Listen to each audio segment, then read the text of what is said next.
Hey guys. This is part 2 of What If Naruto Became the Prince of Olympus. Hit like and subscribe if you like this one, and also please check the author in the description. Let's start.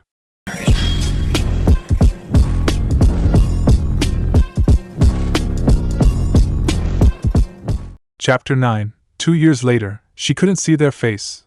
Only the back of two men. One was a tall blonde with spiky golden hair wearing an orange jacket and black pants, while the other was straight black hair, navy blue sash wrapped multi-times around his head in dark color cloth.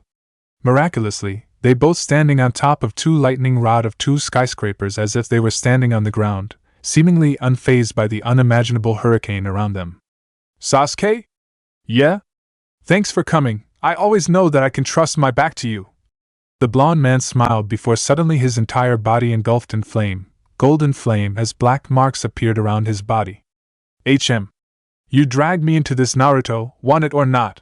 His companion replied shortly. Purple flame appeared around him before materializing into a gigantic ribcage. Shall we do this? And you want to ask? The blonde-haired man shouted, and they both launched each other at two different directions just as a gigantic hand shot down from the black, stormy sky, trying to grab one of them but fail. The angry roar of a monster from the deepest part of her mind woke Caitlyn sharp from her sleep, making her fell from the chair she was leaning on to the floor of the running car she was in. She was a woman who was in her late 30s, but looking no older than a woman who was in her mid-20s, with dark brown hair and dark color eyes with shapely figure. Caitlyn, are you alright? A woman wearing a business suit asked worriedly, abandoning the paperwork she was doing on the table and running over to the teenager girl, who was holding her head, slightly hurt from the impact. I'm alright, Mrs. Kathy. Caitlyn smiled at the woman, Kathy, but her head was still hurt a little. I heard you scream before falling to the ground. What happened? Kathy asked before a frown made it to her face. You had those nightmares again, hadn't you? Yes, Mrs. Kathy. Caitlyn nodded her head before looking at the older woman with begging eyes. Please, Mrs. Kathy, can I use those sleeping pills? The nightmares are getting worse and worse. I don't think I can handle it. Sleeping pills were the only things that helped Caitlyn had a good night's sleep, because from the day she was a little girl, she had been having these dreams. I'm sorry, Caitlyn, but you know that they are not good for your health. The blonde young woman sighed in defeat. Plus, it not happen very often now, so I guess you don't have to worry. Soon they will all gone, and you will be fine, okay? The girl nodded her head and stood up, returning to her chair and leaned her head on the window, looking at the dark, raining street outside. All the sleepiness had disappeared anyway.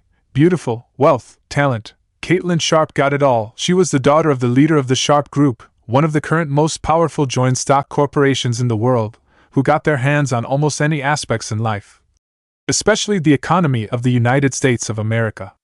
However, unlike her brother, who was working at the company at the position of Chief Officer Operation, she had no talent over politicized and absolutely no leadership. However, it wasn't like Caitlyn was useless. Quite opposite, actually. She dreamed to be a singer at age 4 and an actress at age 5. 8 years old, her dream came true when she became a special guest in a music movie. Since then, her talent in singing spread all over the world, and now, at the age of 19, she was one of the most successful and popular singers, if not the most at her age, around the world. Therefore, instead of leading an entire empire by skills, money, Caitlyn chose to lead thousand, billion and billion people by her voice and her acting. Just like any girls her age, Caitlyn still goes to school. University at this age. During her time touring around the world, she had tutors in order to keep up with her education, and Caitlyn was proud to say that she was able to get into one of the best schools in the world, Harvard College. Currently, she was on her way back to school, after traveling to China, and had a show there. Of course, since she was already a singer and actress, there was no need for her in learning them right now, but her father still forced her in doing so. Sighing, the beautiful blonde girl looked at the world outside, her crystal-clear blue eyes mirroring the raining drops on the windows. The nightmares, Caitlyn thought. Eventually they would return to her and disturb her sleep once again. She never understood the meaning behind each dreams, nor were they relate to each other. However, lately, that blonde man had always appeared in her dreams since a month ago. She never seen his face, but she did watch him do some unimaginable things before the scary roars or ugly faces woke her up from her sleep. Reaching for her diary hidden deep inside her backpack, Caitlyn opened the book and began to write down everything she could remember in her dream and draw the picture of a gigantic creature that its upper body was taller than any skyscrapers. Man, this shit is so damn good. Naruto Uzumaki moaned out in satisfaction as he took a bite of the hot dog in his hand, grinning ear to ear while chewing happily, which by far was the impossible fact that was yet to archive by any human. He was wearing bright orange shirt with black jacket wore outside, black pants and black Converse sneakers. An orange backpack laid on the chair next to him as he sat cross-legged looking at the city in front of him. Naruto's hair remained the same way it was these past 2 years, as spiky as possible and as bright as golden sunlight. 2 years had passed since his leaving, and Naruto had finally adapted to the mortal world called America around 1.5 years ago. Now, if they didn't know his true identity, they would mistake Naruto for your everyday New Yorker, even though he was 202 miles away from the city. Yes, he was in Boston, Massachusetts. Took him a couple of days to get here, by foot actually, but he managed to get away from the heart of Western civilization, away from the so-called Mudan of the gods. And of course, away from Artemis hunting wolves and incredible tracking skills. Even though he knew after day of Ho's leaving the gods were searching for Naruto all over the world, Naruto didn't know how or why, but Artemis and her hunt was the one who was able to get close to him the most. Sure, she wasn't be able to see him, let alone catch him, but every time an auburn-haired woman appeared, Naruto understood that sooner or later her arrows would find the way to the place where the sun don't shine. He could feel her emotions every time he saw her across the street, and not every time they were positive. To tell the truth, the negative emotions became much worse every time he managed to escape right under her nose. At least he found a way to hide his presence now. Artemis' presence stopped appearing about 3 months ago. Probably still searching for him somewhere else. Wasn't it so cool to be able to get away from the hunting goddess?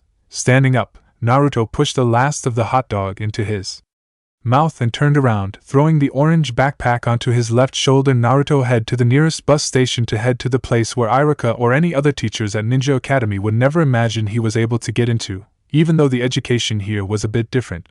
Grinning ear to ear, Naruto climbed onto the bus, bought a ticket and sat down on a chair, put on the headphones and turned on the white iPod in his pocket. Throwing the cap of his jacket over his head, Naruto waited patiently for the bus to get to its last stop, Harvard University. Yes, Harvard University, Harvard College to be specific. Now who is going to say he is not smart now? Some might ask how in the freaking Hades Naruto was able to get into a school like that, and why would he need to study since the basic knowledge Athena taught him was more than enough to survive in this world?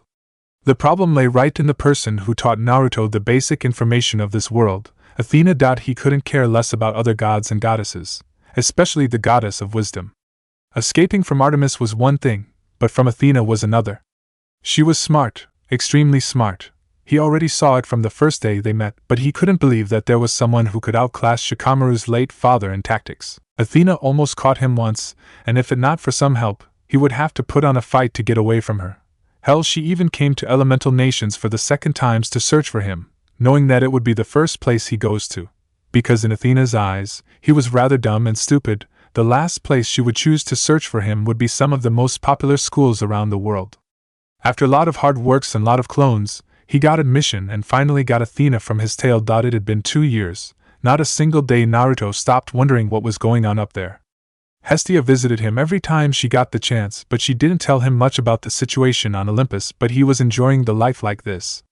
He visited Konoha and his friends once every weekend or maybe twice. If he were in the mood he would return and did some missions with Sakura and Sai before returning to this world. If it not for his auntie Hestia, he would leave this world as soon as possible and kick any asses that come to get him back to his parent, in the hard way if necessary. She said this world need him, the godly world needs someone like him to change the way they are, and it was still not the time for him to return. They both agreed at that. Naruto still hadn't forgot what he read in that Greek mythology yet, and didn't intend to forget any of that soon. Plus, part of him still not wanted to leave them yet, because they are his family, the people who always wished for when he was young. He would never abandon them for something they had done in the past. Just because they were like that didn't mean they could not be changed. Naruto lives up to that motto after all. No matter how bad they are, as long as you guide them into the right direction, they will become good. His friends always said he got this power to change people, and for some reason Hestia said it too. He changed people like Gaara, Obito. So, changing a world full of gods and goddesses from their millions-year way of living wouldn't be a big deal, right? Naruto asked himself that question multi times before and hadn't stopped asking that from the depth of his mind. What was so special about him that Hestia placed so much trust in him anyway? Deep in thought, Naruto didn't realize that the bus had stopped and the people was slowly getting out of the car. quickly gathered his things, Naruto got down and headed into Harvard College with hands in his jacket's pockets. "Good morning, fish cake." The dude who was just call him that was Daniel Young, the boy who guided him around school the first day he was here, and for some reason, he called himself Naruto's best friend since then. Now Naruto didn't have any problem with people calling him fish cake, intentionally or unintentionally it was good nonetheless. However, when they called it like they was making a joke, it pissed him off. It was a nice name, made by his late Erosenin when he was eating ramen. The Toad Sage even used it to the main character of the tale of the utterly gusty shinobi. "What do you want, Daniel?" He could flick this guy away, knocking his skull in if he want, but he didn't want the tomorrow newspaper's first page's article would be dead body found in Harvard campus. This person was excessively annoying to his taste. "What are you up to today? You coming to school sooner than usual?" the black-haired boy asked with an excited tone. Daniel Young wasn't a bad-looking college student, but compared to Naruto, who was in another league of his own, that kind of level was totally out of Daniel's reach, not to mention Naruto was taller than him. Standing at 5'11", the girls hailed Naruto Uzumaki as the most attractive boy on campus, not to mention the whisker marks on his cheeks made them squeal out in delight every time he was in sight. He guessed it was something that would never change Earth or Elemental Nation. "Oh, I get it." A mischievous smile made its way to the black-haired boy's face as he stared at Naruto. "You came here this soon to see Caitlyn Sharp, didn't you?" "Who is that?" Naruto asked, totally confused. "Ah ha ha ha." Daniel laughed idiotically for a second before his voice became quieter and quieter before looking at Naruto with a look of horror. "You're kidding, right?" "No," Naruto replied blankly. "Did you watch the news?" he asked with a shock. "Scratch that, did you watch television?" "Of course, I watch UFC every day." It was the only thing Naruto watches every time Naruto turned the TV on. The other shows were too boring for his taste. Only UFC was the only thing that took his interest. Speaking of which, he should try out some of the cooler moves he saw from the UFC fighters. "That's not the point, dude!" he shouted, earning quite a lot of attentions from the other students. "You're telling me you don't know Caitlyn Sharp, the Caitlyn Sharp? No need to shout lick." However, he didn't have the chance to finish it because Naruto suddenly felt a slight tingle at the back of his head. His warrior intuition was telling him something was not right. Indeed, it was. At the other side of the street was a large horde of large, black mastiffs-like beings with glowing red eyes, various sizes from a grizzly bear to a rhino, or a small truck. Hellhounds? Naruto thought with his eyes slightly widened in surprise. This was the first time he saw them, the children of Cerberus, running around the city like this. But this was the first time he saw them in a large numbers like this, which was a very strange thing. Most of the time Naruto ignored them, knowing that they would ignore mortal like him. He let them go away and they let him be. However, this wasn't something he could let off easily. He better stop them before they do something bad. "Doggies?" Daniel asked with a slight chuckle. "Wow, the animal center must be having a massive prison break, don't you think?" Naruto glanced to the boy slightly. The mist worked very effectively in blinding human eyes from supernatural things. He had learned that clear-sighted mortal like him wasn't very common, so he didn't have to worry about they see those hellhounds. "Here, catch." Naruto threw his backpack to his self-proclaimed friend. "Keep that for me, you stay here, pal." Naruto patted Daniel on his shoulder before quickly running away. "Hey, where are you going?" Nevertheless, Naruto was already out of sight. Seeing a dark alley, Naruto made a heel turn and ran into it in order to get away from humans' watchful eyes. Channeling considered amount of chakra into his feet, Naruto put his feet on the nearest wall. Launching himself into the next one, Naruto got to the rooftop of the building in the matter of seconds before quickly following the hellhounds. Jumping from rooftop to rooftop, catching up to them easily with his shinobi speed. "I should take care of them now," Naruto muttered before summoning two bronze-black kunais in his hands, a mixture of celestial bronze and chakra steel. Naruto was able to get his hand to this godly metal about more than a year ago. Hestia thought that maybe there would be time when Naruto would need to fight against the monsters, and celestial bronze was the best metal to kill them effectively. Not that he would need them, but his techniques were all too powerful and destructive to fight something smaller and less powerful than Jubi's minions were. A clean-cut lead to a quick death was something he would need to do inside a city full of people like Boston. "Hey!" Naruto jumped down from a rooftop, stomping his foot on the surface so hard that it broke to launch himself down as fast as he could. There, Naruto delivered an enchanted kick straight at the head of the lead hellhound, sending it high to the air before landing roughly on the ground of the park beside them. He couldn't care less about their intentions, so he would take them down before any of them could kill someone. Kagebushin no Jutsu. About 10 clones appeared and ran at different directions. They would take care of the people currently at the park, making sure Naruto could fight freely without worrying about innocent people getting hurt. Since when I'd become a superhero? Naruto wondered to himself as he stood facing the horde of hellhounds, which were glaring at him and growling dangerously, baring their incredible sharp fangs at him. Here, doggy doggy! He smirked, challenging. At this moment, they probably realized that he was able to see them. All at once, they shot at him and Naruto turned around sharply, starting to run straight at the park. However, right in front of Naruto, running at him with neck-breaking speed, its claws sinking deeply into the ground with each lightning-fast steps. The monster roared angrily and leaped forward to grab him, trying to bite Naruto's head off his head. But Naruto was faster. He crouched down and also leaped forward with his arms outstretched, twisting his body in midair, slashing his kunais deeply into the neck of the massive hellhound, killing the beast instantly. Naruto landed on the air just as the beast smashed into the other of its kind before turning into golden dusts. The smirk still presented on his face. After the war, Naruto didn't get much action, so doing something like this was a great thing for him. Without the need to turn around, Naruto jumped once again, stabbing his left kunai at the side of the head of the hellhound, trying to make a sneak attack on him, turning it into golden dusts. His fist tightened and Naruto punched as hard as he could on the head of another hellhound from upside down, making it roar out in pain as its body was forced down to the ground hard enough to crack the area. Looking up, Naruto saw a gigantic jaw full of teeth a few inches in front of him, which only a millisecond later closed down powerfully. However, all the beast got was a piece of wood in its mouth. Kunai isn't the only thing I fused with celestial bronze, you see. Naruto smirked, standing a few feet away from the monster. Bringing both of his hands behind, Naruto summoned a massive windmill shuriken from the seal at the back of his right wrist. Throwing the shuriken at the hell's monsters, Naruto then clapped his hands together and shouted, Shuriken Kagebushin no Jutsu. A higher caliber Kagebushin no Jutsu for Naruto to add into his possession of Kagebushin techniques learned from Kakashi during one of his first visits.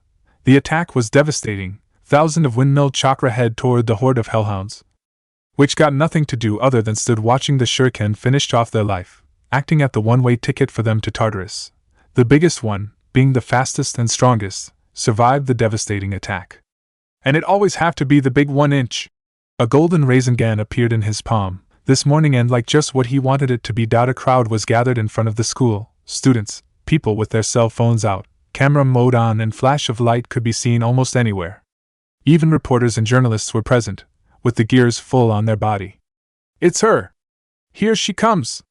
The crowd roared out excitedly as the door of the colorful bus stopping in front of Harvard College School's gate slowly opened. Hey! Get out of the way! I can't see a thing! Daniel shouted as he tried to get past the crowd of people, but it was almost impossible because he was carrying 2 backpacks at once, seemingly stopping him from walking any further. Then suddenly, a hand found its way the orange backpack and grabbed it. Daniel cried out in shock as he was pulled backward out of the crowd. Hey, what are you thin, Naruto? He shouted in shock. Thanks for keeping this for me. Naruto returned his bright color backpack to his shoulder. The first class is microeconomics, so we better get moving. But Caitlyn Sharp is right there, 3 steps away from us. He shouted, pointing his hand at the bus and the crowd, which was crying out in excitement for unknown reason, at least for Naruto. So? She isn't some expensive and rare diamond that you can only see once in your lifetime. Naruto shrugged and walked ahead. However, he stopped when a droplet of water fell onto his face. Looking up, Naruto saw that it was about to rain. 3 minutes ago, the sky was beautiful and cloudless. The sunlight was warm and all. But now, the sky was full of dark clouds and he could feel the wind is about to pick up the speed. More and more drops of water fell from the sky and it started to rain, heavily. Oh, what the hell, Naruto? Get in here before you catch a cold.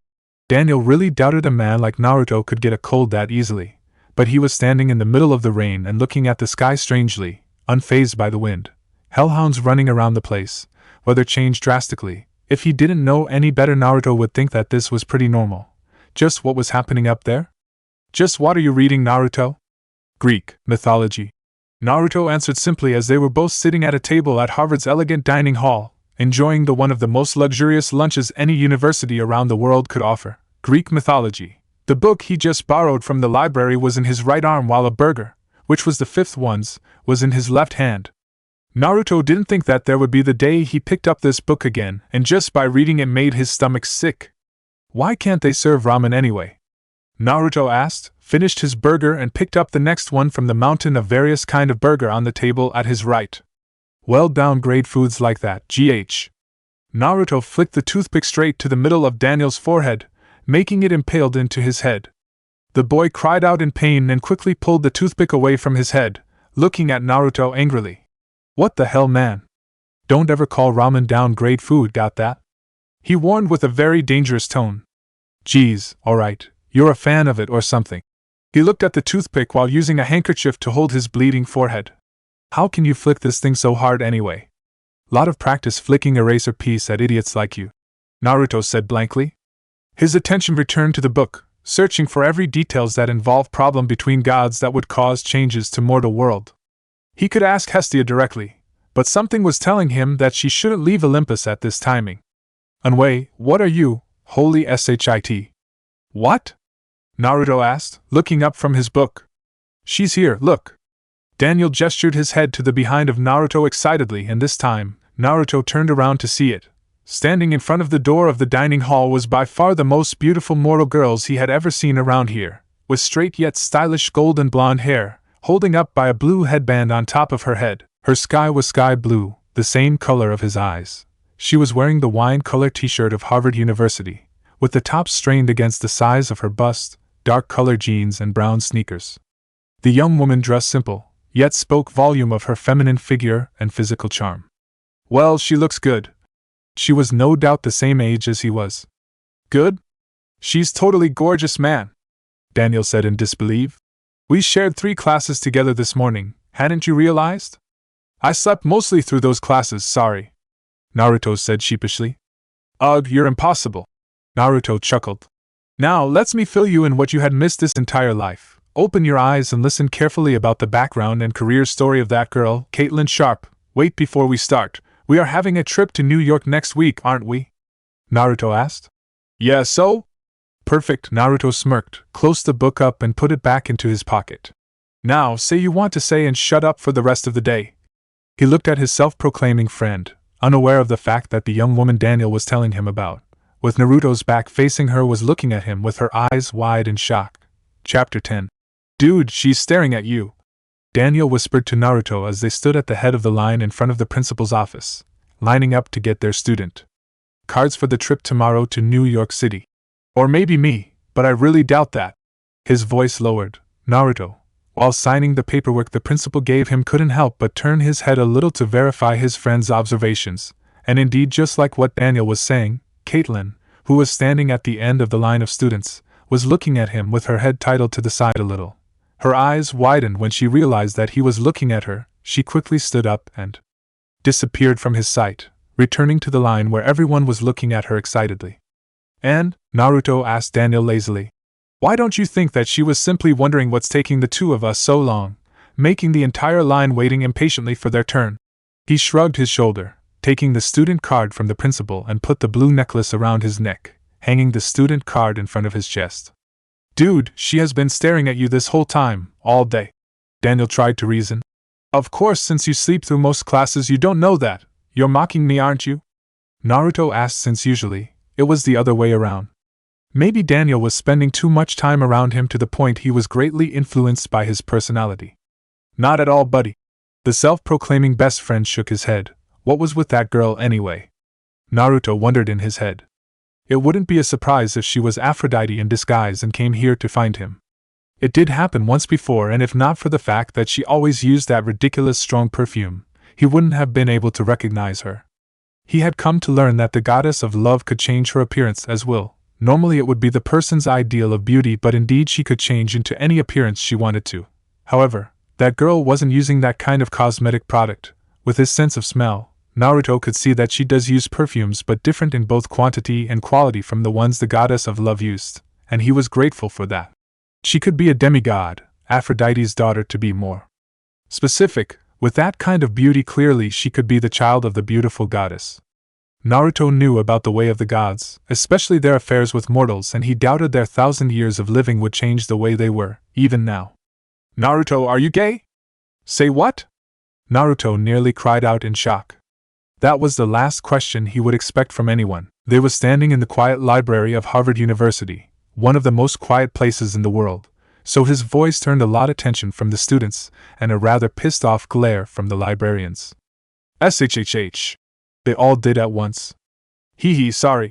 He scratched the back of his head and smiled nervously at them before grabbing Daniel's collar, dragging him out of the library under the stares of the students and a certain blonde. Naruto threw the black-haired boy into the wall rather roughly before looking at him with an evil smirk on his face, cracking his fists. Give me one good reason not to punch your skull in, Naruto asked dangerously.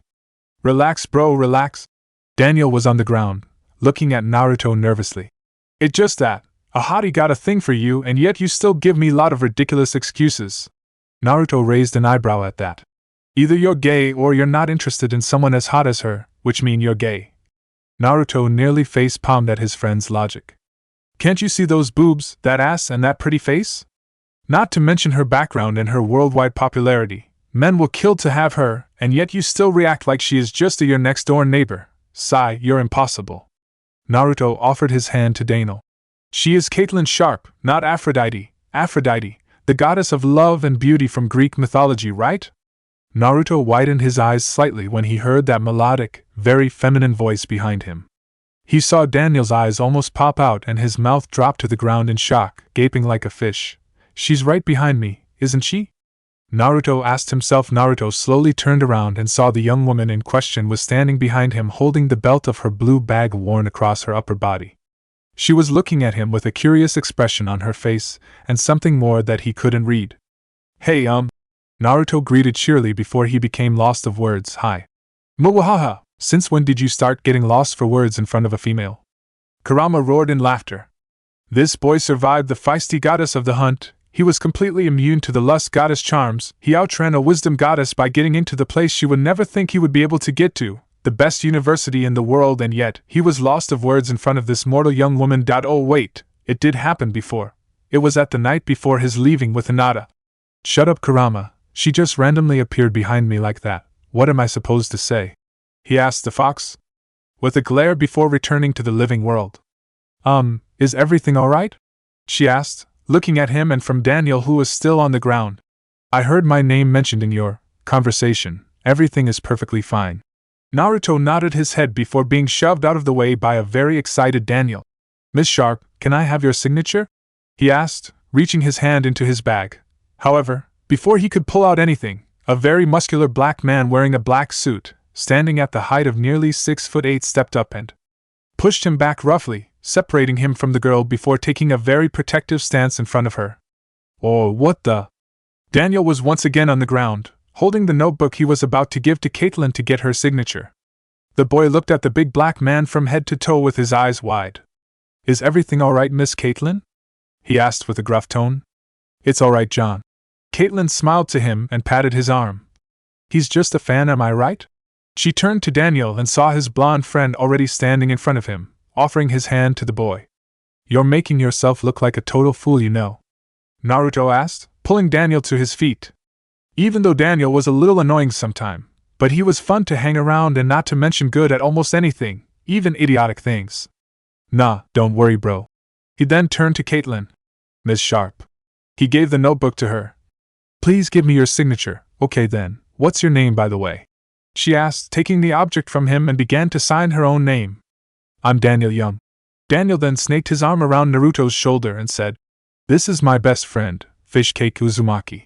John kept a very straight face, but Caitlyn looked at Naruto like he was an alien. My name is Naruto Uzumaki, Naruto said, raising his leg and stomped hard on Daniel's foot. The poor boy cried out in pain and fell down to the ground, holding his foot. Oh my God, why did you do that? She asked in disbelief. Don't worry, best friends do it all the time, right, buddy? He made sure to cause pain, not break bones, so his self-proclaimed best friend would be okay. Indeed, the boy was, because Daniel slowly got to his feet, a little limp on his right left, but overall looked alright. Here, it's yours. Caitlyn smiled and gave the notebook back to Daniel, All the pain immediately disappeared from his face. Caitlyn then turned to Naruto, and they looked at each other for a moment. "Oh, sorry, but I'm not one of your fans." He shook his head. If not for Daniel being one of Caitlyn's biggest fans and she had become the new icon of the entertainment world lately, he would still completely oblivious of this woman's name, let alone what she was doing. "Oh, it isn't like that." She shook her head, smiling at him. Nevertheless, she admitted she felt a little surprised at his confession. "You don't look Japanese to me, kind of," Naruto said. Elemental Nation's language was indeed Japanese, so when people asked where he came from, he could say that he came from Japan, yet his appearance suggested otherwise. "I see," she smiled. "Oh my, where is my manners? I should also introduce myself, shouldn't I?" She offered her hand to him and smiled. "I'm Caitlyn Sharp. I think your name is kinda cute." Thanks. Naruto smiled. This was the first time someone told him his name was cute, and it was from a girl no less. "I got class, so see you guys later then." She smiled at them before turning her heel around, walking ahead of them. "Yeah, see you later." Naruto waved his hand to her, and to his surprise, Caitlyn turned around and waved at him, flashing him a very bright and beautiful smile before disappearing at the corner. Naruto put both of his hands into his pockets and sighed. He turned his head to Daniel and saw the guy looking at him with a mischievous and somewhat jealous smirk. "Scored," he said shortly. "What?" Naruto asked, smiling forcefully. "She likes you." Naruto shook his head before walking away uncaringly. Daniel quickly followed behind him. "Hey, admit it, buddy, she got a thing for you." Naruto kept on walking to his next class, remaining silent all the way to his destination even though Daniel couldn't stop talking for 1 second. As the person who came from both worlds and with the time Naruto spent at the mortal world, he had come to learn a few things about mortals, more specifically, godly children. Therefore, with the help of Kurama, he was able to develop a special and unique ability to tell the difference between demigods and normal mortals. However, that girl, Caitlyn. The feeling fell into either of them. This was the first time Naruto met someone like her, a clear-sighted mortal. Plus, he needed to keep a close eye on her. Girls like that only attract attention from the guys above, and the last things he would want would be Caitlyn becoming the next victim of their lust while he has the power to stop it. That night, it couldn't rain harder, and yet, the crowd couldn't get wilder. "Whose idea was this?" Naruto asked the boy standing next to him through the sound of cheering and screaming, the sound of winds tearing through the air as well as the hard rain around them. "Her!" Daniel shouted and pointed his hand toward the stage. There were lights, lots of lights with various colors, moving around in the booming sound of music. The whole campus ground had become the stage for Caitlyn's music night. The students as well as a lot of citizens of Boston were gathering around the place to see their favorite idol in action. True enough, when the idol made it to the stage like a troubled teenage girl having trouble with her life and parents, completely ignoring the rain pouring down on her, the bystanders cried out in absolute excitement, and all jumped up and started to follow the music. "The fuck is this?" Naruto asked himself. Daniel was the one who pulled him to this place, while Naruto could just stay at home and watch the UFC World Heavyweight Championship. He got his money on that match, and yet he was standing here, listening to this strange music. "Relax, Naruto, weren't you the one who thought you should keep a close eye on her?" Kurama asked with a slight chuckle. He didn't know much about music, but even a Bija like him could see why this girl could become such a famous singer without her beauty in the help. Plus, this is kind of entertaining. To me, entertainment is watching Brock Lesnar getting his revenge on Frank Mir on their rematch. Naruto muttered. He nearly destroyed his television when Frank Mir managed to make Lesnar tap out in his debut match, so Naruto was very eager to watch their rematch tonight, and his money was on Brock Lesnar. Suddenly, his eyes caught something rather interesting. "Hey Naruto, where are you going?" However, Naruto didn't reply. Instead, he kept on heading to the backstage. He was right about keeping his eyes on this girl. "Thank you for your help, everyone." Caitlyn smiled to her friends and staff, taking a towel from her manager and used it to dry her hair. This wasn't the first time her show got caught in the rain, so she wasn't too worried about catching a cold. "I think you should change your clothes before you can catch a cold, Caitlyn," Kathy advised, pushing her glass up while holding a hairdryer to help Caitlyn dry her hair. The night was still young and Caitlyn still needed to save her strength for the rest of the show. "Don't worry, Mrs. Kathy, I will be fine." She smiled while having her manager's hand ran through her golden hair trimming it. "But you still need to change your clothes." Caitlyn shook her head in defeat and handed the towel back to Kathy. The beautiful blonde-haired young woman walked to her bus and stepped inside, closing the door behind her and began to strip. She got 10 minutes before her next song starts, so Caitlyn wasted no time. Caitlyn winced slightly at the tightness while trying to put on her bra. Caitlyn knew that she was a growing girl and was blessed with greater assets than the girls her age, or even older, but her ever-growing cup size were getting on her nerve. A little too tight, aren't we? Kia! Caitlyn squealed out in shock and used her hand to cover her body when she heard the strange male voice behind her. Turning back, the blonde saw a muscular, large man with cheeks filled with scars. He was wearing black jeans, combat boots, a leather duster, and muscle shirt with a bulletproof vest and an iron padlock necklace. A pair of red-tinted wraparound sunglasses to cover his eyes. "Who are you?" she screamed out. "How did you get in here?" she asked in shock, scared. "The door wasn't locked, so I let myself in," he said with a leer and began to step forward, taking his jacket off. "No! Get away from me!" Caitlyn screamed, grabbing everything in her arm's reach and threw it at the man, but he easily swiped them out of the way, even the sharp and pointy things. "I like feisty girls, it makes things even more." But before he could finish that sentence, coming from behind Caitlyn was no longer the random thing, but an actual weapon. A kunai. "No freaking way!" Aries muttered before his cheek was cut by the kunai, which was thrown faster than any bullet. "Yeah way!" From the window at his left, Naruto jumped in with an angry shout, breaking the window with a powerful kick which also made a contact with Aries' face. The god of war cried out in pain at the all-too-familiar force, which was strong enough to shake the entire bus with shockwave before sending him out of the place through the opposite window. Naruto landed on the bus and turned his head to look at Caitlyn, who was staring at him in shock with her eyes wide. He gave her a thumb up before jumping out of the window. "Fancy seeing you here, Aries," Naruto said in perfect ancient Greek. "How are you? Fucking punk!" His smirk widened when Aries furiously used his hand to wipe the ichor away from his cheeks, leaking down from the cut. "So you were hiding at this place all this time, eh? You fucking coward, do you know how much troubles you had caused for us gods on Olympus by simply disappear? I will fucking kill you, asshole." Naruto nodded but didn't care much about it. "I happened to come across this place, surprise, huh?" Naruto asked. "If you still want to fight, I will kick your ass harder than what I did last time." His fist tightened. Naruto didn't know what about the other gods, but Aries' actions disgusted him. He wanted to beat this guy until his mother wouldn't recognize him. "TCH. Remember, we're not done yet, punk!" Aries was one of the first gods who got the pleasure of tasting Naruto's strength, so he chose the smart move in the current situation and teleported away. "Damn Hades, and I thought this place can't get any, stop!" Bang! His reaction got the better of him. Before the gun could even release the bullet, Naruto already moved his body out of the way by bending his back to the side, so the lead object flying at almost the speed of sound passed through him harmlessly. "The hell?" Naruto muttered and turned his head to the behind him and saw John, Caitlyn's bodyguard, standing with a smoking handgun in his hand, pointing at Naruto. His face was what people could say absolute shock, and the beautiful singer was no better. She was also in her state of shock with her jaw dropped to the ground. "Oi, did you just shoot me?" he asked. "Sorry, it was a misunderstanding," he said. "But did you just dodge a bullet?" "Okay, I wasn't expecting that," Naruto thought before coming up with a quick excuse. "I got lucky." He better get out of this situation quick, or else unnecessary question would pop up from those two. "I need to go now, my friend is probably looking for me." He turned on his heel. "Wait!" Caitlyn shouted, stopping him on his track. Naruto turned around, looking at her. "Thank you," she smiled at him, a little pink on her cheeks. Naruto grinned widely before running away.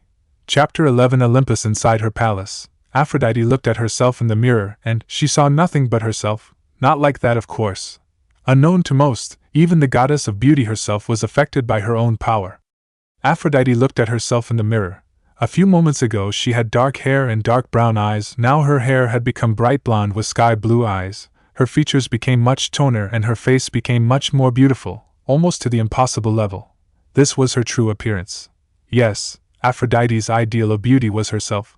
Taking the hairbrush on her makeup table, Aphrodite put it on her golden blonde hair and slowly moved the object along the incredible smooth surface of her long and curly hair, tilting her head to the side. Blonde and sky blue eyes. It was just like him. It had been 2 years since the Prince of Olympus left them, 2 years since Aphrodite saw Naruto jump from that cliff down to the mortal world below. At first she thought he was crazy and had become mad because of what she told him to read, but after hearing from Hades that the boy was still alive, Aphrodite realized how little she thought about him. His disappearance brought huge chaos to Olympus. Every single god and goddess was sent all around the world to find him by his parents. However, no matter how they tried and how many days, weeks, months and years had passed, they couldn't find the Prince of Olympus. Even two of the best trackers, Artemis and Athena, weren't able to find him, or even come close to his mysterious location. Zeus and Hera were shocked when they found out about Naruto's reason for leaving from Athena, when the goddess of wisdom gave them the Greek mythology book Naruto borrowed from her library that night. Aphrodite decided to keep her mouth shut for the rest of the night, because she didn't know what they would do to her if they found out she was the one who told him to read that book to find out the reason she cheated on his brother. Aries was nearly blasted out of the throne room by Zeus' master bolt because he couldn't keep himself from laughing. Hera was really distracted, and she spent most of her time these past 2 years around the world looking for her son. The numbers of divorced marriage couples rose dramatically the last 2 years because of this, to the point Aphrodite felt sick most of the time and barely had the energy to do anything because of the lack of love from the mortal world. If not for Hestia, who quickly stepped up and comforted Hera, Aphrodite and the goddess of the hearth would have faded away by now. Everything had become quite the past 2 months, at least until the sudden accident happened after the winter solstice. The Olympian gods were barely around Olympus at this time. They had their duty of taking care of their domains and also at the same time continue their searching, and Naruto wasn't the only thing that was being looked for. A mischievous smile appeared on her face at the mention of him.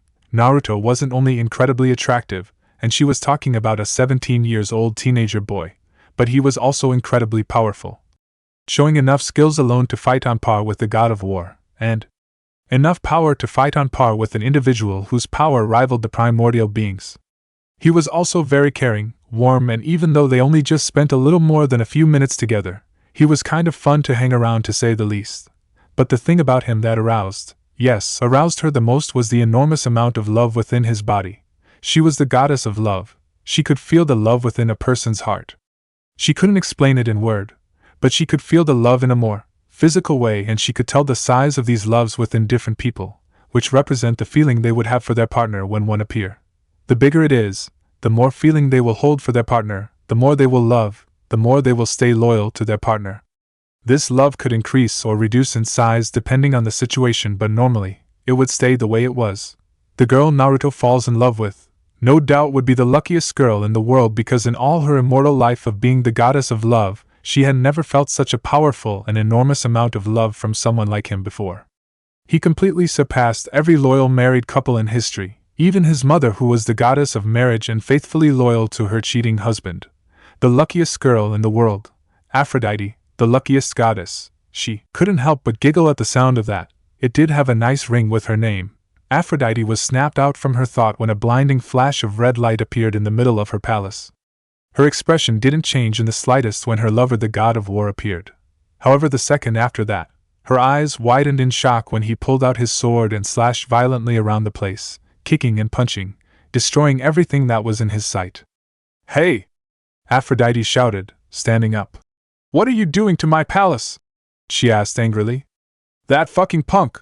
With a hatred-filled mind, Aries was completely oblivious of Aphrodite's cry.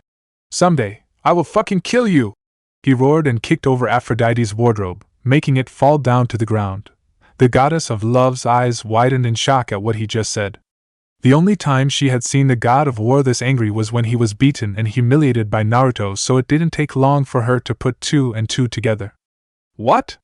"Aries," she ran to him and grabbed his jacket. "You found Naruto? What about it?" Aries asked with a grunt, his eye sockets flared with red fire. "Holy Zeus, you did find our prince!" Aphrodite gasped in shock before her lips spread out in a smile. "I need to go and tell." But when she was about to turn around, Aphrodite's throat was grabbed roughly by the goddess of war, and he used it to pull her toward him, glaring into her blue orbs angrily. "Don't you fucking dare tell them, woman!" he said, gritting his teeth. His hand tightened around Aphrodite's throat, choking her. "Yes, I did find him, but his location is mine only, and the fact that I found that fucking blonde will be our little secret, got that?" he asked. "BBUT. He R.A. Z love."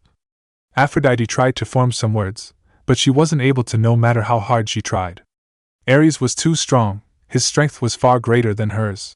The prince, the god of war, raised his hand and backhanded the goddess of love hard across her face.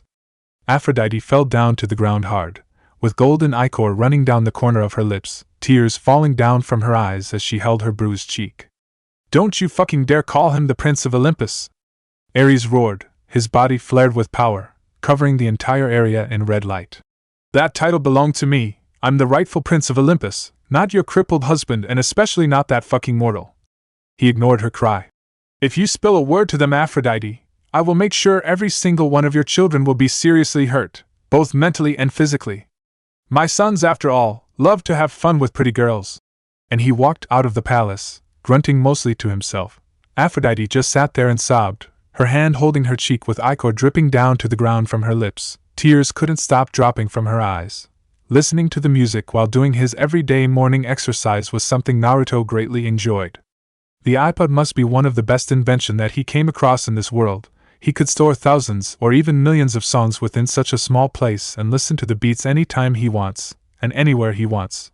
Normally, he would prefer the strong and fast kind of music like rock or heavy metal, but lately, he had come to like Caitlyn's pop songs and downloaded some of her best albums onto his iPod. He couldn't help but admit how good her voice was and how well she could sing. Kind of made him reconsider about his decision about calling Daniel a fan maniac of Caitlyn, not to mention that she was not only good on stage but also the best in a movie studio. Currently Naruto was doing his daily 100-mile run around Harvard campus, wearing long black pant, orange t-shirt and black jacket with hood over his head, headphones in his ear, his usual combo. Naruto woke up around 3 in the morning and had been running for 2 hours since then. He didn't stop for a second to rest, just kept on challenging the limit of his stamina, which by far was nowhere near his limit yet. Then, he felt someone approaching him. "Ohayo gozaimasu, good morning." Naruto turned to his right and widened his eyes slightly when he saw Caitlyn running right next to him, with her blonde hair tied into a ponytail behind her head. She was wearing a dark color sports bra that spoke volume of her amazing ample bust and toned figure, exposing her toned stomach and small waist. Same color fitness pants that reached past her knees and clung to her lower body like a second skin, once again showing the world why she was the new icon of the entertainment world. And lastly, white sport shoes used for running. "Good morning, Caitlyn." Naruto greeted her with a grin, removing the headphone in his left ear. "No need for Japanese." The two kept on running, smiling at each other. "But I wanted to surprise you." She giggled. "You do this every day?" "Yeah, it is a part of my morning workout routine." Naruto nodded his head. "What about you? I hope you're doing fine." It was clear for Caitlyn the blonde didn't ask her about her health or her morning exercise schedule. "I'm fine, don't worry, Naruto." She smiled at him. "Once again, thank you. I don't want to know what would have happened without you there. Don't mention it, Caitlyn." He then turned to her. "You took it better than I thought, not the first time?" "Yes, believe it or not, it was not the first time a fan got overexcited like that." Caitlyn sighed, looking away from Naruto. "I guess that is the reason why my father allowed John to carry guns within him, to protect me in case anything bad happened." "I doubt Aries is a fan of your songs and movies." Naruto could only nod his head. "And I doubt John could handle a god of war, even with a tank," he added in his head. "Say, Naruto, are you up for the trip to New York today?" she asked, changing the topic quickly. Of course, Naruto grinned. The trip to New York was going to take place today, and they were going to various places before stopping at New York Metropolitan Museum of Art. He hoped that with this visit he could learn more about the godly realm and find out more what could be possibly happening to it. "You?" "Yes, it's one of my most favorite cities," she said brightly. "My first music night was there." "Really?" Naruto asked. "Wow, that's cool, kind of like homecoming for you, right?" "Of course." Caitlyn smiled before smiling mischievously at him. Tilting her head to the side, she quickly grabbed the unused headphone before Naruto could stop her. "Hey, what are you listening?" She put it on her ear. "Oh hey." A massive smile spread out on her face when she heard the song. "I thought you said you're not a fan of mine," she told him. "Want my signature now?" "Changed my mind after realizing your voice wasn't half bad." Naruto joked and got a light punch on his right arm. His morning jogging ended like that. "The fuck?" Daniel cried out in shock, horror and jealousy before slamming the newspaper down on Naruto's table, surprising him because he was in the state of nearly falling asleep. "What now?" he asked while yawning, looking at the black-haired boy lazily. Liked it or not, he might have picked up some of Shikamaru's bad habits of falling asleep anytime he wants. Read the front page, Daniel pointed out, glaring at Naruto. That guy is clearly you. Naruto grabbed the newspaper and gave it a glance, his eyes widened slightly at the article and the front picture. Mysterious man seen with Caitlyn Sharp this morning, and the front picture was unmistakably the scene of him and Caitlyn doing jogging with each other this morning. This must be a picture taken by an unprofessional photographer, because they couldn't capture his face hidden under the hood of his jacket. Plus he was looking at Caitlyn, away from the camera. Below was various lines written about Caitlyn and the possibility of her love life. Even though his face was trying to remain as calm as possible, he couldn't help but feel a little worry about this. Not because of the picture or the articles, or what was written, but about the possibility of being found out by the godly world. There was a chance that Aries wouldn't tell anyone about his whereabouts. He was too hateful to do that, but if this newspaper got into the hands of someone like Athena or Artemis, they would feel suspicious about it and come to this place. Not to mention the fact that Aries could figure out his friendship with Caitlyn. He had seen that warmonger wasn't very hesitating when trying to attack him with his axe, even though his lover was right there in the attack range. What would stop this war god from using Caitlyn to get to him? Or maybe he was just thinking too far ahead. Maybe spending too much time around Shikamaru made him think too much and become paranoid. Or maybe he was slowly turning into a mini version of his father. He heard from Hera that Zeus was very paranoid. And? Naruto asked, giving Daniel back his newspaper. And? Freaking and! This guy is clearly you, Daniel pointed out. There were not many students in their class, and each of them were also minding their own business, so Naruto wasn't too worried about it. You're the only guy I know around here would wear orange in the morning. This hoodie is clearly yours, and you said you're not interested in her, he cried, with 2 lines of tears running down his cheeks. And only interested in UFC fighters. Firstly, I never said I'm not interested in her, Naruto said blankly, but it was enough to make Daniel widen his eyes in shock. Secondly, why are you so sure this guy is me? There must be a lot of guys out there wearing orange. Hell, maybe there is a whole summer camp with orange uniforms. Naruto shrugged his shoulder, tugging the newspaper from his hand, reading it quickly before saying, other than spying on her life, why don't they put the match between Brock Lesnar and Frank Mir last night on the front page and tell us how dominated Lesnar was? Naruto stood up and checked the clock on the wall. It was about time. Gather your things, the bus will leave in 20 minutes.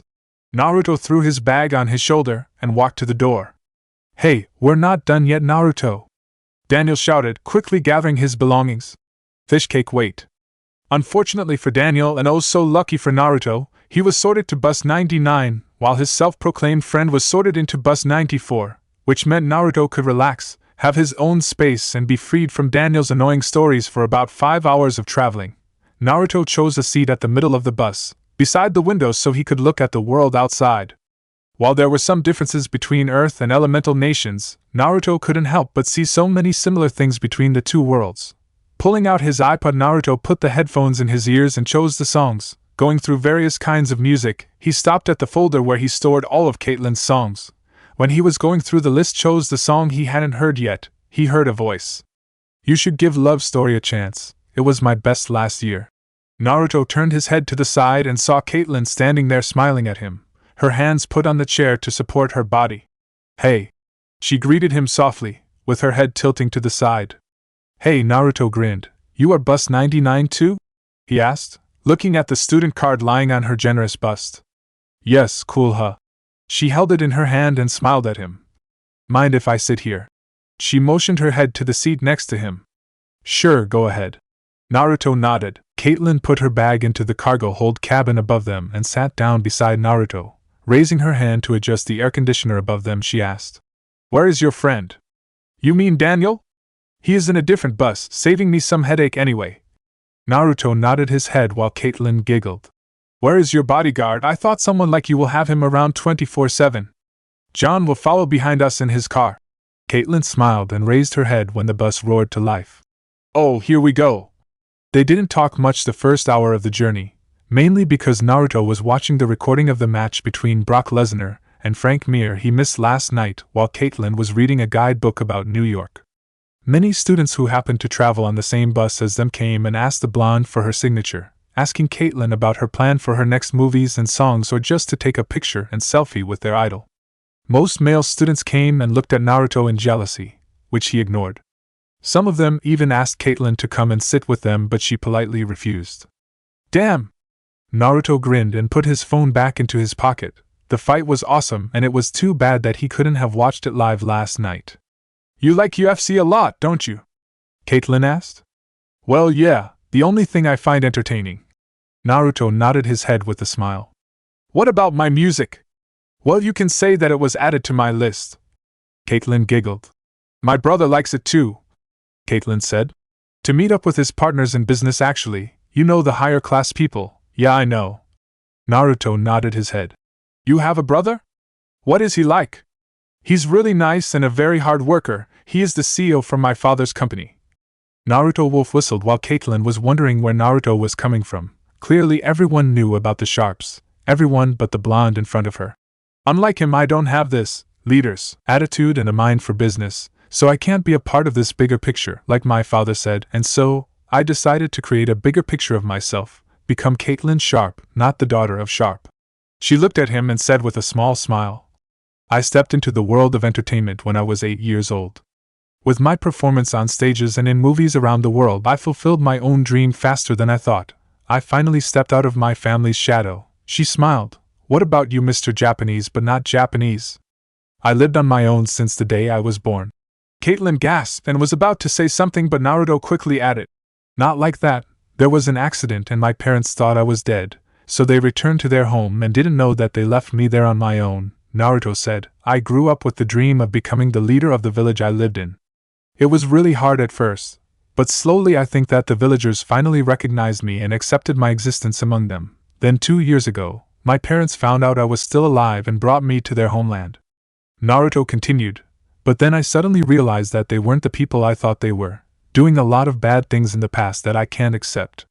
So I decided to move out and stay on my own. After all, I had always been alone most of my life, so I'm kind of used to it by now. He chuckled bitterly. Nobody likes to be alone, Naruto. Caitlyn said softly as she took his hand into her hands. No matter what they did, Naruto, the past is the past. What's important is that they love you. You're their son, Naruto. Caitlyn. Naruto looked at her and smiled. Thank you. His hands tightened around her smaller ones. My pleasure. She smiled at him and leaned back in her seat, closing her eyes, but the smile never left her face. The buses arrived at the Metropolitan Museum of Art, Manhattan, New York City at 12 o'clock noon after 5 hours of traveling. If not for Caitlyn, who sat next to him and got a lot of amusement tricks to entertain him, Naruto would have been bored to death because sitting in the same place for 5 hours straight. Caitlyn was a little sore, but she quickly got out of the book and stood next to Naruto. Holding the guidebook in her hand, she read. Did you know that this museum is the largest art museum in the United States and among the most visited art museums in the world? She read excitedly. Its permanent collection contains more than 2 million works, divided among 17 curatorial departments. You're slowly turning into Athena, you know. Caitlyn looked at him questionably. I mean, the smart kind of girl, which says everything can be found in a book. Oh, you do compare things around you a lot with the gods in Greek mythology, don't you? She smiled mischievously. And I do remember that you said she's Caitlyn Sharp, not Aphrodite. Naruto chuckled while scratching the back of his head. Luckily for him, Daniel came to the rescue. Konbanwa, good evening, my friend, he said happily at Naruto, looking around the blonde's shoulder. Who's your, my god, Caitlyn Sharp? He cried out and tripped over himself, nearly falling to the ground if not for Naruto, who quickly caught him. First, idiot, keep your damn voice down, Naruto said before letting go of his arm, making the boy fall down to the ground. And Konbanwa is good evening. Caitlyn giggled, using the guidebook to cover her mouth.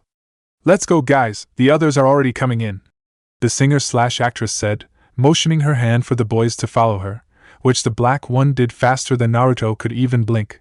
Shaking his head, the Prince of Olympus quickly followed them, but when he was midway up the steps that led up to the museum, Naruto stopped when he suddenly felt a slight tingle at the back of his head. Turning his head back, Naruto's eyes were met with a bus with the World Yanxi Academy on top of it. The students inside began to move out of the bus, and he could see that most of them weren't the best kind of teenagers you could find, most of them around the age of 15 and 16. But 2 of them caught his attention the most. One smelt like goat, while the other smelt like the sea.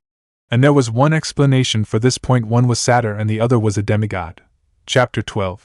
Did you guys know? That this collection presents works of art all the way back from classical antiquity and ancient Egypt, paintings and sculptures from nearly all the famous European artists, and an extensive collection of American and modern art.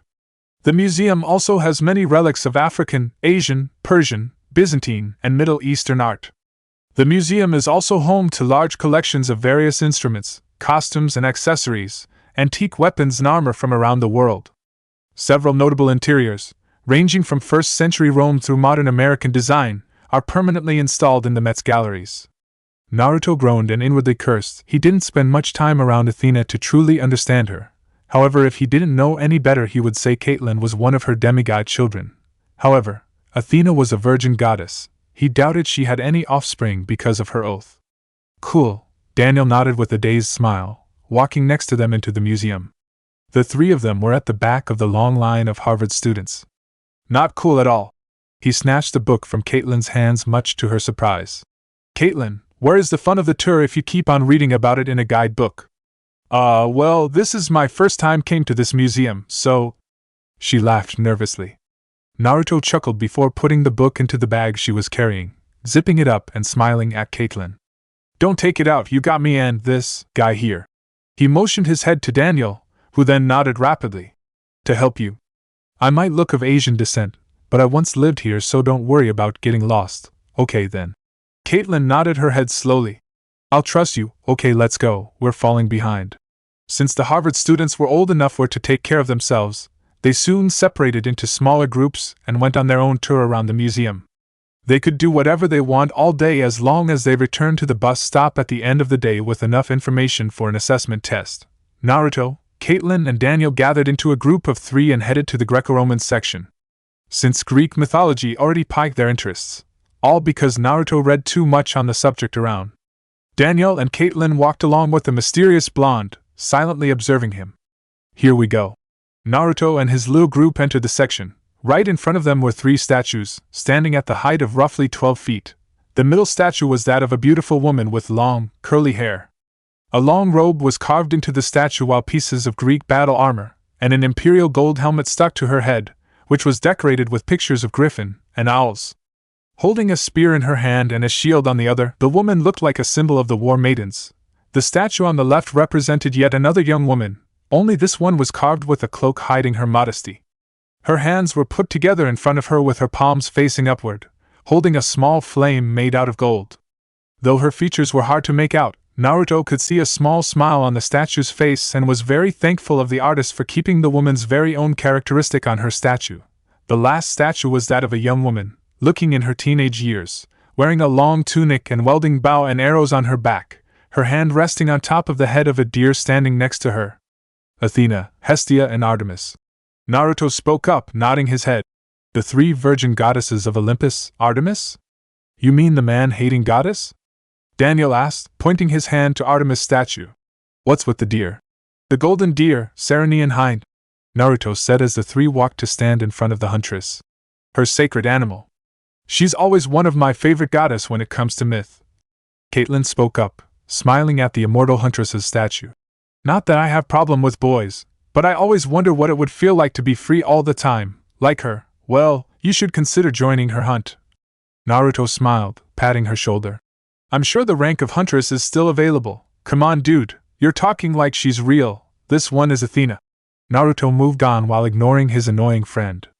This, however, piqued Caitlyn's interest. She is the goddess of wisdom and war. Naruto then muttered. Knowledge is power. Shikamaru taught him that during his short visits, but Athena was the one who taught him about the power of knowledge better than anyone, even though she didn't do it directly. She was someone who could decide the fate of a battle before it happened through pure strategizing and data. She was literally the smartest person he knew. Even Shikamaru and his late father paled in comparison. The goddess who's afraid of spiders, Daniel said sarcastically. A war goddess, afraid of a spider? Well, she is a girl, right? Caitlyn shuddered. Those creepy things, with tiny, little legs and many eyes. You hate spiders? Naruto asked with an amused smile. This was even more proof to back up his theory about her being a child of Athena, even though such a thing should be impossible in his opinion. I hate any insect with many eyes and legs. I can understand. Naruto nodded. Everyone has their own fear. Even himself. So, I guess the last one is Hestia. Caitlyn looked at the last statue. The goddess of the hearth, home, the right ordering of domesticity, and family? That's right. Naruto smiled softly at the statue of his most favorite goddess, and Hestia. My favorite goddess. There were no words to describe the kindness Hestia showed him these past 2 years, even though it has been 3 months since her last visit. Hestia was the one who brought him back to Elemental Nations every weekend to visit his friends these past 2 years under his parents' nose. She was also the one who helped him adjust to the life in the mortal world, giving him some money the first few months before Naruto got himself a part-time job to earn his living. Unknown to the Olympians, Hestia was also the one who was hiding his presence from them. She was literally breaking a few laws her youngest brother made recently ago to protect Naruto. No, she didn't break any ancient laws. Since demigods often reminded people of their parents' domains through their appearance and actions, Hestia soon realized that because Naruto was the son of Olympus king and queen, even if it was their mortal counterparts that conceived him, he would have the same problem. As soon as he found out about his heritage, Naruto started comparing everything around him to the Olympians' domains. This was very dangerous because Naruto couldn't control when he was going to say their names out loud, so Hestia overrode the magic Zeus created with her power. He wouldn't be too happy if he found out Hestia could override his law that easily. But that was understandable because after all, she was more powerful than him and cared for family more so than he ever did. Let's go, boys, we still have a lot to see. Caitlyn called for them and pulled the 2 boys further into the area. The 3 then came to a bunch of students who Naruto recognized to be Yancy Academy's group. They were gathering around a 13-foot-tall stone column with a big sphinx on the top. Around was the carvings of Hercules' 12 labors. The teacher, who was sitting on the wheelchair, was telling the students about the carvings on the stone. Surprisingly, the 2 kids Naruto saw back then were present among them as well. Caitlyn was surprised when Naruto suddenly pulled out a cap and turned to her, gathering her long golden hair into a bun before putting the cap on her head. Some of the student might recognize you, Kate. Naruto smiled at her. We wouldn't want to disturb the teacher's lecture after all. Thanks. She smiled at him and pulled the cap down, blushing a bit. Naruto turned back to the group, listening to the teacher's lecture just like the other younger students around him. He then realized Daniel was smiling mischievously at him. What? God? His attention then returned to the studying class when he heard the teacher ask that. Titan. The boy with the scent of the sea corrected himself. And he didn't like his kids who were the gods. So, Kronos ate them, right? But his wife hid baby Zeus and gave Kronos a rock to eat instead.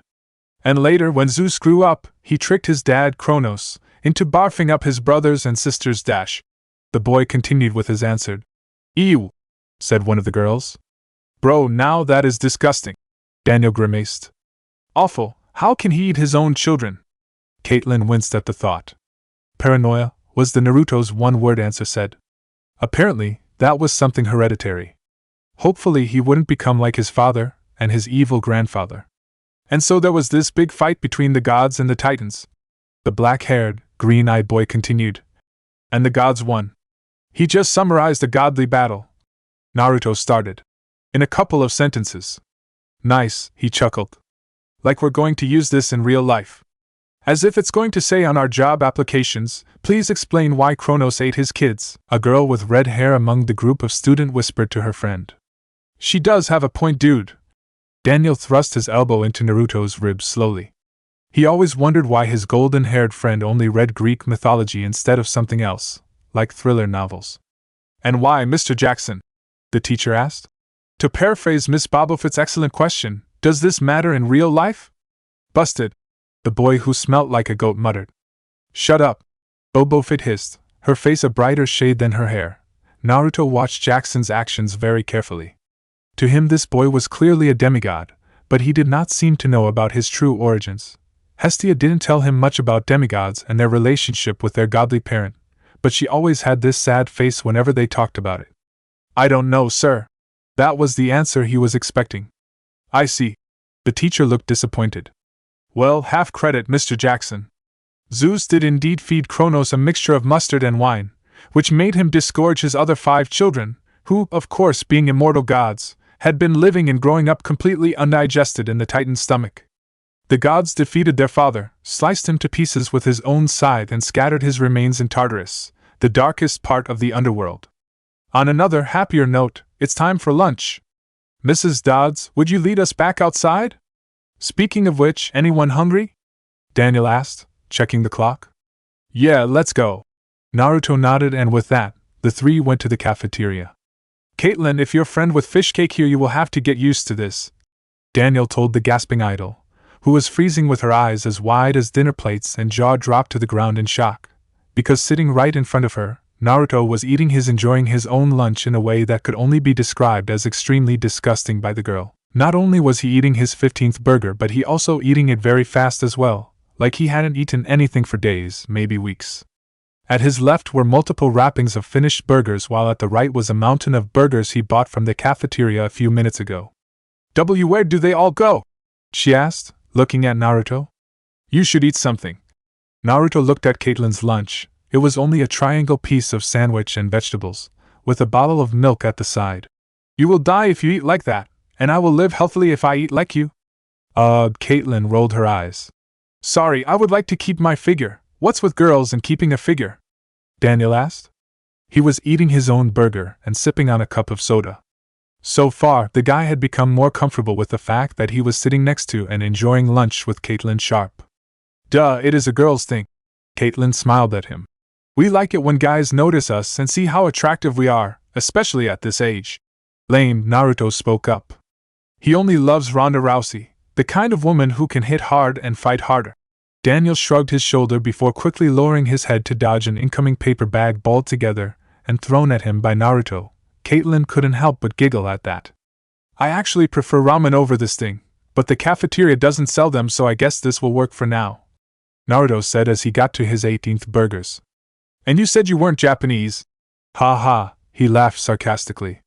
But right at that moment, his eyes caught something very interesting. It was the boy, whose last name was Jackson, following the pre-algebra teacher to the back room of the museum. What caught his attention the most was that the curly brown-haired boy was looking at their Latin teacher like he was begging for him to help. The kind of eyes the teacher was giving to Grover was something Naruto only saw on his teachers like Kakashi or Jiraiya. The kind of eye could only be found on an experienced man who spent years and years of guiding young ones to become strong. Sorry guys. Naruto used a handkerchief to clean his mouth before standing up. Bathroom, he said shortly, walking away but not before grabbing a burger and pointing to his lunch, saying, Don't touch my food, what was that all about? Daniel asked Caitlyn, who only shrugged her shoulder. Turned out, Mrs. Dodds, as Percy Jackson called her, was an ugly bat-like demon. From an ugly pre-algebra to teach her something even more ugly, with a bald head, gray skin, bat-like wings, long talons and a mouth full of teeth. She was a typical Greek monster. Since most monsters didn't appear like the carving of the ancient people, Naruto wasn't so sure which type this monster was, but it could talk, it could think, it could disguise itself into an old lady, so Naruto could only say it was powerful. Hiding carefully in a corner, Naruto unwrapped the paper bag around his burger and started to watch. If things started to turn out too bad, then he could lend the kid a hand.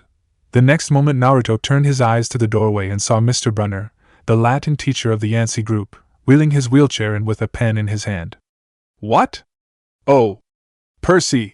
He shouted, and tossed the pen through the air. Mrs. Dodds lunged at him, and at the same time Naruto pulled out his kunai. It was like watching a thriller movie, but this time Naruto would do something about it. With a yelp, Percy dodged and felt talons slash the air next to his ear. He snatched the ballpoint pen out of the air, but when it hit his hand, it wasn't a pen anymore. It was a bronze sword. Now that's cool, Naruto said in amazement. He had to make sure to ask Hestia for something like that. It's not like he was being a spoiled brat or anything, but a pen that turned into a sword was too good to pass up. Mrs. Dodds spun toward Percy with a murderous look in her eyes. Naruto raised his hand, the kunai ready. She snarled, Die! And flew straight at him, and Percy did something that was natural when you were holding a sword. He swung it, but from the look of it, her talons would get to his head even before she could perish into golden dust. Naruto threw the kunai with the speed of sound, even faster than a bullet leaving the barrel of a gun, and pierced through Mrs. Dodds' head even before she could realize it, killing her. Mrs. Dodds' body exploded into golden dust, vaporizing on the spot, leaving nothing but the smell of sulfur and a dying screech, as well as a chill of evil in the air. My job here is done. Naruto sneaked away without Percy or Mr. Brunner noticing. But the old teacher did feel something strange with the way Mrs. Dodds just died. I'm back, Naruto smiled at his two friends, sitting down the spot opposite from Caitlyn, and grabbed another burger to eat. What took you so long? Daniel asked. Got lost on the road of life, Naruto said simply. His eyes glanced slightly to Percy, who was slowly exiting the back room with total confusion on his face. Really? Caitlyn deadpanned but was nonetheless amused. There are a lot more things you don't know about me, Kate. Naruto smiled. The kunai he left there would do its job, hopefully. Mr. Brunner wheeled his chair back into the back room of the Metropolitan Museum of Art, deep in thought. This situation was worse than he thought. One of the Furies was here, Alecto to be precise, to hunt the boy down. He couldn't imagine what kind of monsters would be sent in the near future to kill the boy in order to get back what was lost. Olympus, for the past 2 years, was in the state he'd never seen before. There were rumors about the gods were searching for someone, but other than that, a simple teacher of demigods like him wasn't allowed to know. Brunner stopped at the sight of a weapon embedded deeply into the wall. He examined it carefully. This was a kunai, a weapon originating from the Far East, more precisely, from Japan, where ancient warriors called shinobi used it for assassination and combat. He could recognize it anywhere since some of the demigod children of Hephaestus tried to make them before. But the project was shut down soon after because they were really hard to use and weren't suiting the traditional demigod's fighting style. Grabbing the hilt, Brunner gathered all his strength and pulled the kunai out of the wall. It must have been thrown with an extremely powerful force and flew at least the speed of sound to give this much damage, and impaled this deeply into the stone wall. No normal human was capable of such feat. He should report this back to the Olympians. They should know about it. What about Roman's art? Should we add them as well? Daniel asked as he was rotating the pen skillfully with his hand, deep in thought. After finishing their lunch, the three quickly finished the last collections of Greek and Roman arts. It took Naruto and his friends 3 hours to do so, but in the end they managed to gather together around a table at the cafeteria to do the assessment test together. They still had around 2 hours before they need to return to the bus station to return to school. Caitlyn was handling her own assessment report rather better than the two boys put up together. It wasn't like Naruto couldn't do it. He was thinking about that boy he just saved from a monster in the museum, and the things it said to him. Clearly it wasn't something very normal at this timing, when looking up the sky and he could already see the end of the world coming near. Naruto, hey Naruto! Caitlyn called out to him, waving her hand in front of his face. Huh? Yeah? He was snapped out of his thought by this. Turning to the girl, he asked. Did you say something, Kate? Nothing, it just, you spaced out a lot after returning during lunch, she said, tilting her head to the side. Was something wrong? Nothing, just thinking actually. Naruto laughed, scratching the back of his head. You sure, fish cake? Daniel asked, pointing the pen at him. You seem like someone who just saw something really weird or a really sexy chick. A smirk made it to his face when he got to that part. So? Blonde or brunette? Can you knock it off? Naruto swatted him across the head, nearly sending the boy to the ground. Find yourself a girl, idiot. Don't waste your time by poking your nose in my business. Ouch. Ah, come on, I was just kidding, Daniel said, massaging the back of his head where Naruto hit him. But still, I'm very surprised to see such an attractive guy like Naruto is still single, Caitlyn said, eyeing Naruto up and down. She had to admit, while Naruto always wore the kind of clothes that didn't show off much of his athletic figure, muscles could still be noticeable under those shirt and jacket of him. Naruto didn't look like the kind of boy who went to the gym every day and trained just to impress the girls to her. He even didn't join any sport clubs at school, and yet she always heard some of the girls talk to each other about how well-built Naruto was. Not to mention that he was really handsome and somewhat cute with those adorable whiskers on his cheeks. Oh, you have no idea! Daniel chuckled. Yes, this guy is single, but a lot asked him out already, and your reply was? I treated them ramen, you see. Naruto chuckled nervously while scratching the back of his head.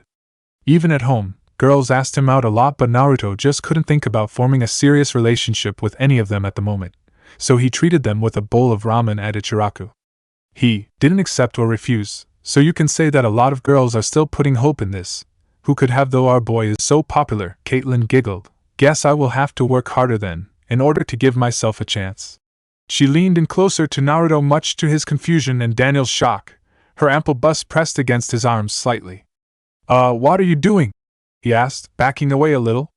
Just kidding. The blonde singer returned to her normal position and picked her pen up.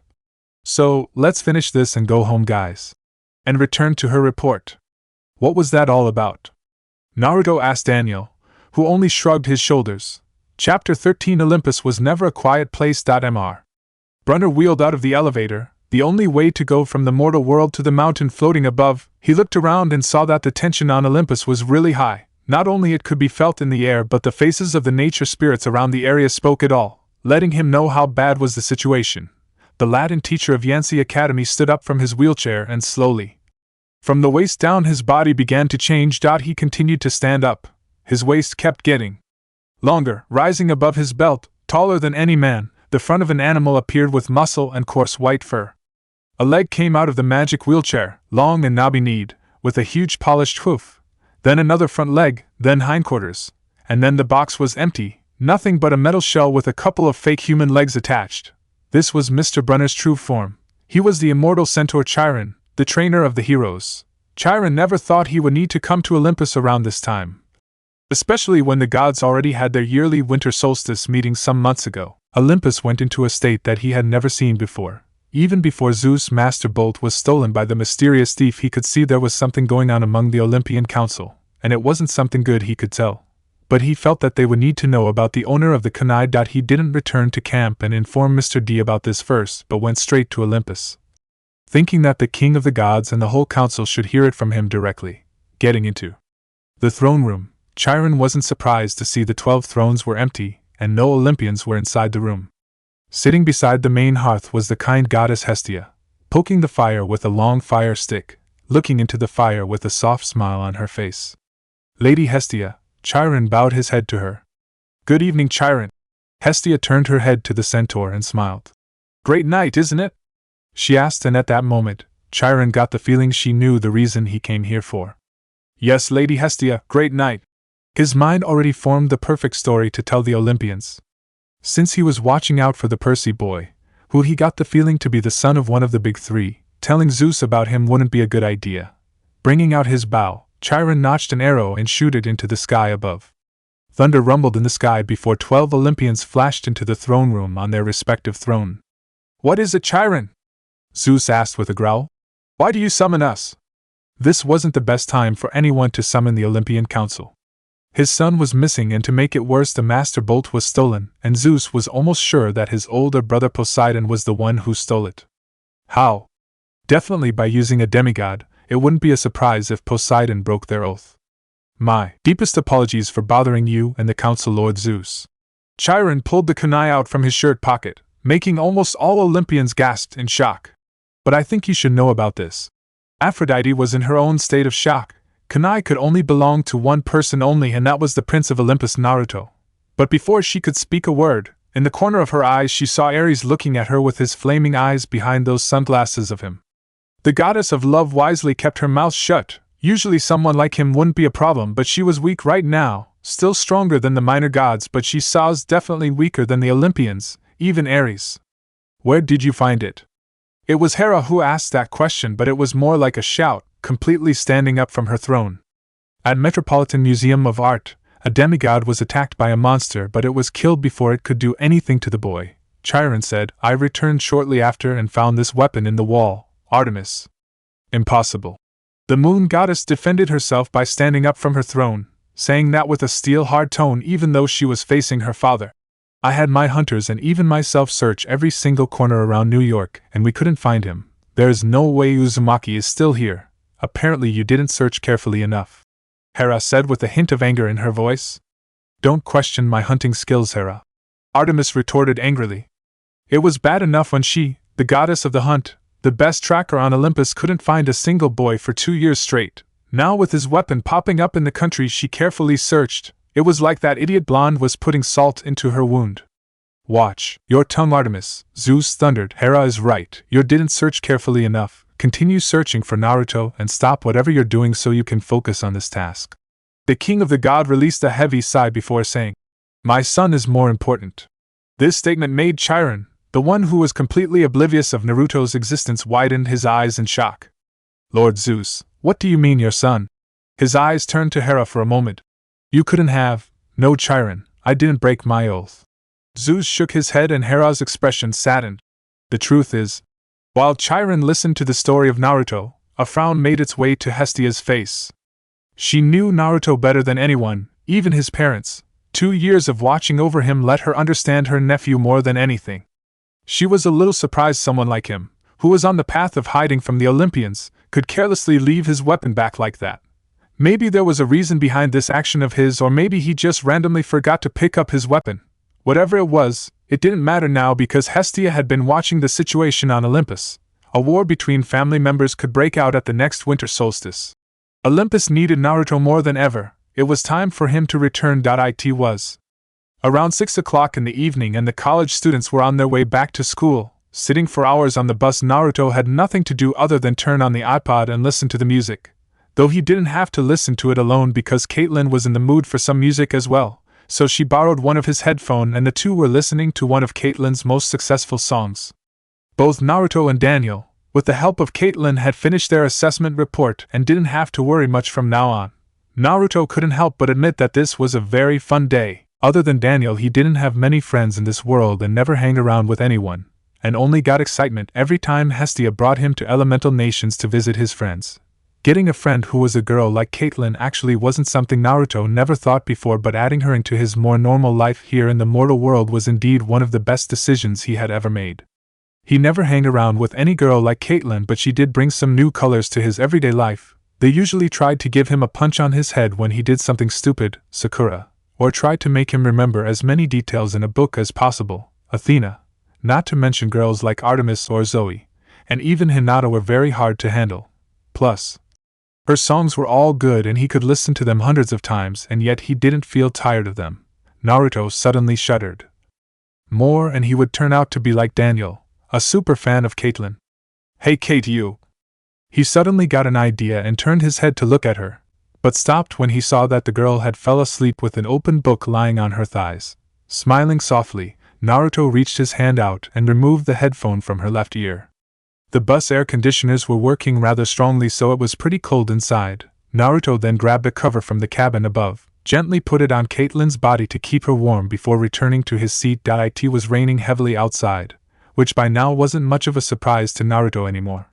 The weather was acting very strangely and he got the feeling that the Olympians were the reason behind this. Naruto doubted that he was the reason behind this sudden change in weather because 2 years ago, around 2 or 3 weeks after he left Olympus, the weather wasn't even this bad. The only chance for him to know what was going on was through Hestia. At her next visit he was definitely going to ask her about this. Wait. Naruto sat straight up when his bus suddenly turned left. As far as he could remember, it needed to go straight to return to Boston. "Oi driver, where are you going?" But he didn't get a reply. Instead he kept on driving. Naruto began to get frustrated because he was getting farther and farther away from the right road. If the driver was a bus robber, then he was about to find out that he robbed the wrong bus. "Don't worry, he's driving the right direction." A soft and warm tone stopped Naruto from standing up. Looking to the side, his eyes widened when he saw Hestia sitting on the seat at the other side of the bus. "Auntie, what are you doing here?" Naruto asked in surprise. Not that he wasn't glad to see her after a few months without his favorite and coming to visit him, but to see her right here on the bus with him was a surprise. "Good evening, Naruto." She smiled warmly at him. "How are you?" "I'm good, Auntie." Naruto nodded his head. "What about you? It's been months since your last visit. I hope everything is alright up there." Sadly, Naruto. Hestia looked down with a sad face. "Everything is not alright." With the tone Hestia was using, Naruto knew that things weren't going well on Olympus around this time. "What happened?" "Your father's weapon, the Master Bolt, was stolen at last year's winter solstice." Hestia turned to Naruto and said seriously. "And he feels that his brother, Poseidon, is the one who stole it. What the? Why? I mean, does he have any proof?" Hestia shook her head. "Great, just great," Naruto scolded, crossing his arms across his chest and leaned back against his chair. "As you know, your father is rather paranoid about his siblings, especially Poseidon," Hestia said. "He opposed Zeus many times in the past. Also, with your disappearance, the king of the gods is desperate more than ever, and you can understand that being the first Olympian, he would feel suspicious of his own brother. The two have been arguing back and forth for months, threatening war to each other, and you can see that the weather is responding to their anger. But Poseidon definitely wasn't the one who stole it, was he? There are rules stopping us from stealing each other's symbol of power, and I believe that Poseidon isn't the thief in this matter," Hestia said surely. "But you know, my brother is too proud to try convincing Zeus of that." Damn, I really want to punch some sense into him right now, Naruto muttered. Zeus has demanded that Poseidon return the bolt by the summer solstice.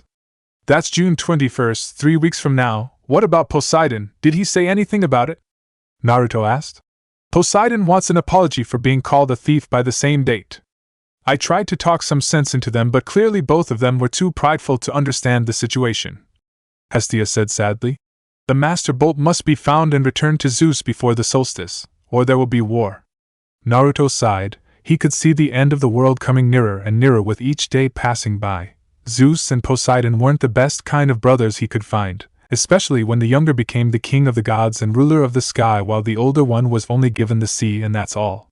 It's time for you to return, Naruto, Hestia said softly. We need you more than ever, Auntie. Naruto looked at her, unsure of what to do. Part of him wanted to return to help his father while part of him didn't want it to return and would like to stay away from the trouble his father brought himself just because he was too paranoid. The bus then suddenly stopped and the door opened, in the middle of nowhere, and it was raining pretty heavily outside. This is the road that will lead you to Camp Half-Blood. Naruto widened his eyes. You do not need to return to Olympus. But if you come near the camp, the Olympian Council will know about you. Naruto nodded and stood up from his seat, not before leaving a clone behind to act like him for a few hours in case Caitlyn wake up. Percy Jackson and his satyr guardian, Grover Underwood, are also on the way there. Hestia stood up from her seat and came to stand beside Naruto. You might meet them on the way there. I understand, Auntie. Naruto nodded his head before turning to the goddess of the hearth. But you must know that I might or might not stay at that camp for long. I know, Naruto. Hestia then put a hand on his shoulder. If you need anything, just say my name out loud and I will be there to guide you. Thank you, Auntie. Naruto grinned. Phew, this is going to be so cold. Naruto looked at the rain outside. You're a shinobi, right? This won't stop you from finishing your mission. You got that right, Auntie Hestia. Naruto smirked but then turned to her. Is there anything more I should know about?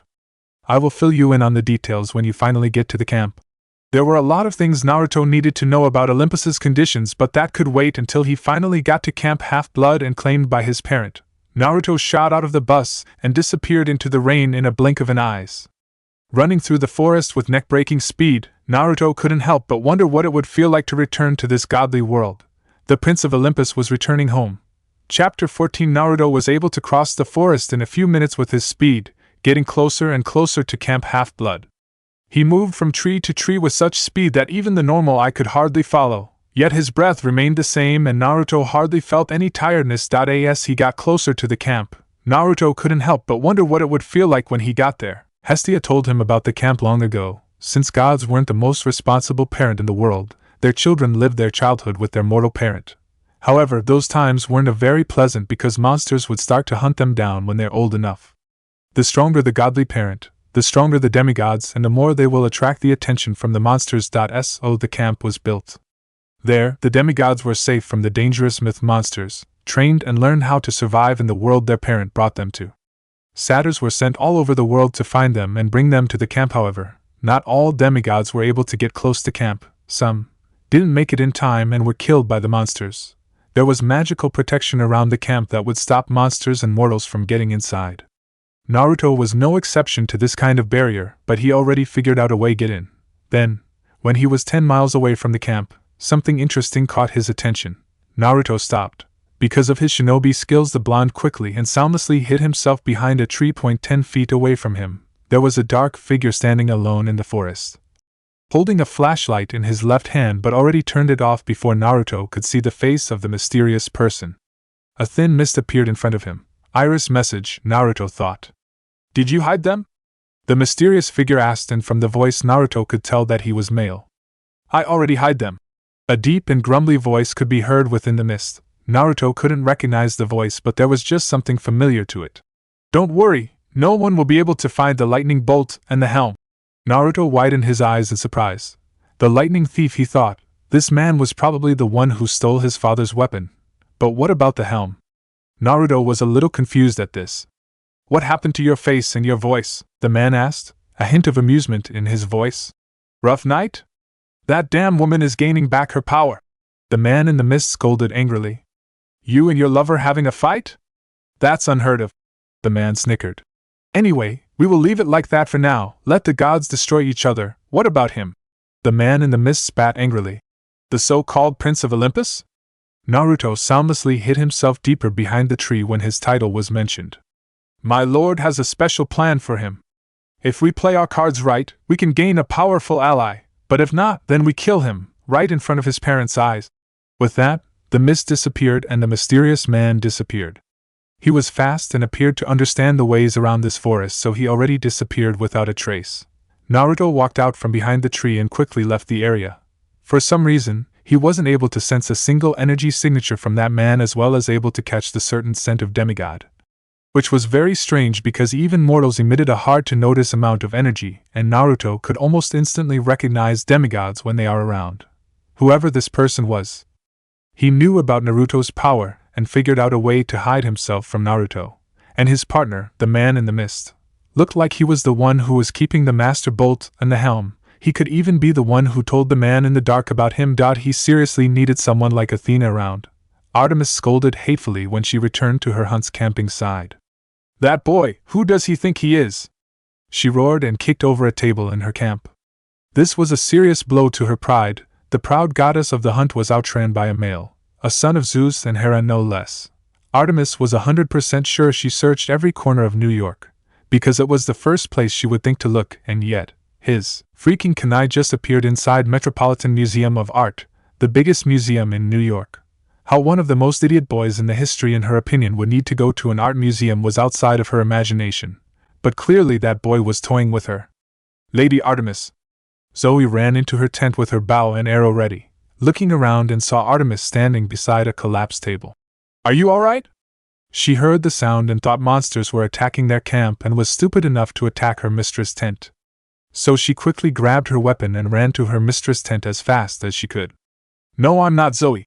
Artemis snarled. The immortal lieutenant of Artemis's hunt was surprised when she saw her mistress lose her temper like that. I'm sorry to say this, but we're returning to New York to search for the Prince of Olympus again, she said venomously, like there was something so disgusting on the tip of her tongue. But I thought, apparently, we missed a few places. Artemis shook her head, snapping her fingers, and made her bow and arrow appear on her shoulder, fully geared up. Naruto Uzumaki is still at. But she suddenly stopped talking when Artemis felt a tingle at the back of her head. Closing her eyes, the goddess of the hunt put her hand down to the ground and focused her power into the palm of her hands. She could hear it from the ground, the sound of extremely fast movements, moving from tree to tree before jumping down to the ground. The target kept on moving. Artemis could even tell how skilled this person was from just listening to the sound of their footstep from at least 1,000 miles away. Someone was getting close to Camp Half-Blood and just stepped onto her sensor area. A bloodthirsty smirk made it to her face when she opened her eyes, which glinted dangerously with the color of silver. Zoe, wake the hunt up. Zoe nodded her head. Gather the wolves, we're going to hunt. What kind of hunt, Lady Artemis? Zoe already knew the answer, but she asked it anyway. Boy hunt. Excuse me? Naruto jumped on the massive stopping truck and asked the driver. Can you tell me what the way to Long Island Lake is? The rain had stopped a few minutes ago, and Naruto already dried himself. The fastest road is across that forest, but there is a way around it. It will take you longer but a lot safer. The driver pointed his hand to the left. You need me to give you a drive there? What's a young man doing out here at night anyway? Thank you very much. Naruto grinned and was about to open the door of the truck when he suddenly saw a very familiar bright flash of silver. Multiple energy signatures, one of them was massive. A lot stronger than Naruto remembered, suddenly appeared within the forest before parting all around the forest. From the way they're moving, Naruto could tell that they're a group of very skilled warriors. His eyes suddenly caught a glint of silver and heard the sound of something piercing through the air. His hand raised up and caught the object before it could impale him through his chest with ease. It was a silver arrow. Artemis, Naruto muttered, snapping the arrow with his hand. And her hunt, he finished. The goddess was probably very angry at him right now. Maybe it was time for them to settle their differences. You want to play? Then so be it. Naruto turned his head to the side and dodged yet another silver arrow, almost unable to notice in the night aimed to his head. Oi, kid, where are you going? The driver poked his head out of the window and shouted, but Naruto already launched himself into the forest to the left. Pulling his forehead protector out from the inner pocket of his jacket, Naruto tied it tightly around his forehead while he was looking around for any sight of the hunters. They hid it well, but with his sensor power he could already tell where they were hiding. There were also traps all over the area.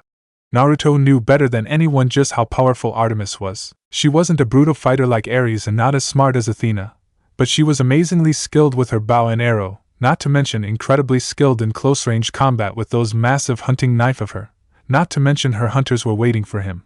This was going to be a tough fight. But it wasn't like he couldn't handle it, since Naruto was dying to test out the moves he learned from watching UFC on someone strong. Someone like Artemis, women or not, he would teach them you should never try to ambush Naruto freaking Uzumaki, one of the greatest pranksters ever. "Good morning, ladies!" Naruto shouted and went into Sage mode, sending a powerful kick straight to a tree with so much force that the place where he kicked exploded. Two hunters shouted out in shock and they had to leave the top of the tree, where they were hiding before it could collapse down to the ground. Unfortunately for them, Naruto was waiting for them. Turning around he thrust his elbow into their gut, knocking them unconscious. Lying both girls on the ground, Naruto grabbed the bow and 3 arrows. Jumping to the side to dodge an arrow shot at his feet, the blonde notched the arrows and fired them with the same speed of the hunters. Artemis raised her hunting knife to dodge the incoming arrow. How Naruto was able to see her in the middle of the night like this was a mystery to the goddess of the moon. She knew very little about his powers and almost cursed herself when she didn't think about asking Athena for some advice before facing him, not even once. Artemis easily pushed all the arrows away with just a simple movement of her wrists, but the goddess of the moon's eyes widened in surprise when she saw the tip of the kunai inches from her face.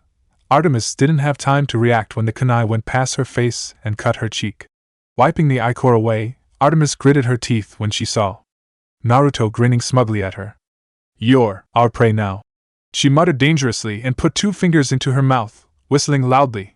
Naruto was grinning in satisfaction when suddenly, the ground underneath him stirred slightly. He stomped his foot onto the ground and pushed himself out of the way just in time, when a net shot up. But that wasn't the end. Naruto then heard the howling sound of a pack of wolves. He could feel them moving toward him from behind. "Yes, run," Artemis muttered with her eyes cold, looking at Naruto who was running with 12 wolves chasing closely behind him. Her wolves were the strongest, fastest and deadliest kind of wolves, trained to catch and kill even the hardest targets, let alone a simple boy. Little did she know that she was falling into the footsteps of Naruto's previous opponent by underestimating him. Naruto took a leap, stomped his foot into a tree trunk, doing a backflip just in time, when a wolf got close to him and tried to slash him with its sharp claws. "Welcome to Suplex City, bitch!" A/N. I'm a fan of Brock Lesnar XD. Naruto grabbed the wolf around the waist and stomped both his foot on the ground, benching his back backward. Naruto then released the wolf, throwing it down to the ground hard enough to crack some of its bones, but not kill it. "Come on!" Naruto shot up, punching a wolf on the side of its head and sent it flying into a tree. "Come at me!" He crossed his fingers and created 10 clones. Each of them took care of the wolves easily before disappearing into smoke. This display of power made the hiding hunters a little nervous, but still put up their guard nonetheless. Naruto then pushed forward again. With kunai in hands he blocked all the silver arrows coming at him. 2 hunters came out of the shadows and charged at him. One of them carrying a hunting knife while the other carrying a spear. Naruto stopped for a second to jump, delivering 2 hard smacks to the back of their heads, knocking them out. He avoided all the traps, beat every hunter coming at him with ease. Naruto fought like a storm, pushing through the defensive lines with aggressive attacks. Though he made sure not to seriously hurt Artemis hunters, just gave them enough beating to knock them out. All of it was done by his skills alone, not a single jutsu was used. "Out of arrows already?" he asked loudly when the wave of arrows finally stopped. "Hardly." Zoe jumped out from behind a tree and shot arrows at him with machine guns unloading their bullet speed, but Naruto only moved his body to the side rapidly, dodging them all. "Prepare for..." But her mouth was shut tight the moment she took out her hunting knives and ready to face Naruto, who then walked past her as if she wasn't even there with his bangs shadowing his eyes. Sweat poured down from Zoe's forehead as she dropped her hunting knife with her eyes as wide as dinner plates. The lieutenant of Artemis collapsed to her knees. Fear was the only thing that was on her mind. In a brief moment, when she looked at Naruto, Zoe could feel a massive amount of bloodlust in the form of a gigantic nine-tails fox bearing its fangs down at her coming from Naruto. It flashed before her eyes faster than Zoe could blink, yet took away all her will to fight and even broke her spirit. Naruto put the kunai back into his pocket, The fight with the Hunters of Artemis was just a simple workout for him to stretch his muscles and bones for the upcoming big bad boss. Naruto trained, yes, but it had been 2 years since his last proper battle against anyone, and Naruto knew Artemis was going to bring up quite a fight with her power. Need my help? Kurama asked. She might not be as strong as Kaguya, but Artemis is properly one of the strongest Olympians. Thanks, but I can handle myself, Kurama, Naruto said, cracking his knuckles. This will be fun, Kurama chuckled. Make sure not to get beat around by her. I will, Naruto said, and stood in front of the camp's border, which was a clear and enlarged field. I'm already done with your hunters, Artemis. If you want to settle our differences, then come down here, and we will get it done with. Almost instantly Artemis responded to his call. Having the appearance of an 18-year-old teenager, the goddess of the moon jumped down from a tree branch and took off her bow and quiver, throwing them down to the ground. First things first, Naruto said. Why do you hate me so much anyway? He asked. You disappeared for 2 years, Artemis said, her voice cold and deadly calm. Naruto took out her hunters without breaking a sweat, and that was something not even an Olympian could do, proving the fact that he stood on equal ground against a primordial being and was literally stronger than most Olympians. But Artemis knew that she was a lot stronger than before.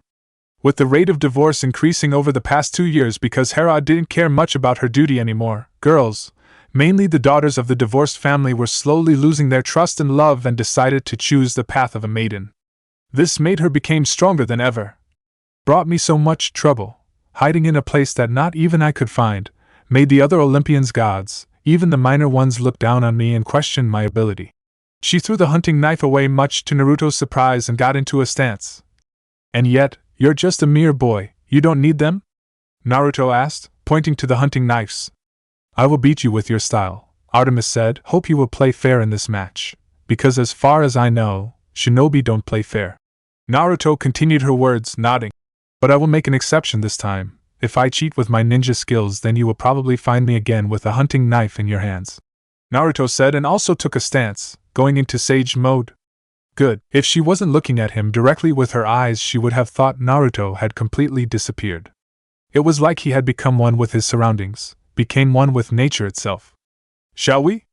Naruto asked, and Artemis was the one who attacked first, launching herself at him faster than the fastest animal jumped on its prey.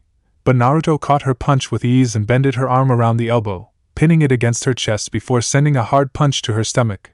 But like what he did, Artemis caught it easily. I will beat you so hard that not even your mother could recognize you, she cried before headbutting so hard that even in sage mode with skin as hard as rock, Naruto could feel his skull crack underneath the force of her brutal attack. Artemis took this advantage and charged forward, punching Naruto in his face rapidly before sending her fist straight into his stomach. How she could hit him that hard without feeling pain from his hardened skin was out of his imagination, but from Hestia and the Greek mythology book, Naruto had learned that God's physical strength is particularly insanely strong. His father could lift a whole mountain with his hands, so Naruto expected no less from his half-sister. And there was also a story where his father said he could pull all the gods in the ground up with a rope. She was fast, and all he saw was a silver blur before his face was knocked to the side by a heavy blow. But clearly Artemis wasn't as fast as some of the opponents he fought in the past, like the Rakichs or Lee. It was just that she knew just a way to move to avoid his eyes. Aries, a war god. And yet he got nothing like Artemis. She wasn't only fast but also moving very gratefully, as if she was dancing around to avoid all of his attacks before countering with a bone-breaking kick or skull-cracking punch. But that was as far as she could go with him. Naruto smirked when he felt Artemis get behind him. Without the need to turn around, Naruto sent his elbow straight into her face, knocking Artemis back several steps, much to her surprise. My turn. The Prince of Olympus wasted no time and turned around, starting to attack her aggressively with a torrent of punches of Toad Kata. Artemis didn't understand as she was knocked back and forth by Naruto. Even with the punches she dodged and already got away before it hit, there was still an invisible force smashing right into her face so hard that her vision became a little blurry. She was able to land a hit on Naruto. Even half the force she was using could take out an adult man, but it appeared to have little effect on him. Yet with each punch he stroked, the more pain she felt.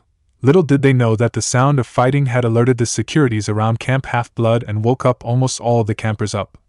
As they stood watching the fight between the goddess of the moon Artemis and the unknown man behind the border of the camp with eyes wide in awe, Naruto and Artemis crossed fists, punching each other's hand, creating a small shockwave that nearly knocked the campers on their backside. Looking into his eyes, Artemis could see that he was enjoying their fight, and even though she didn't admit it, she quite enjoyed it as well. "You are holding back," Artemis said after a moment of silence between them. "How do you know that?"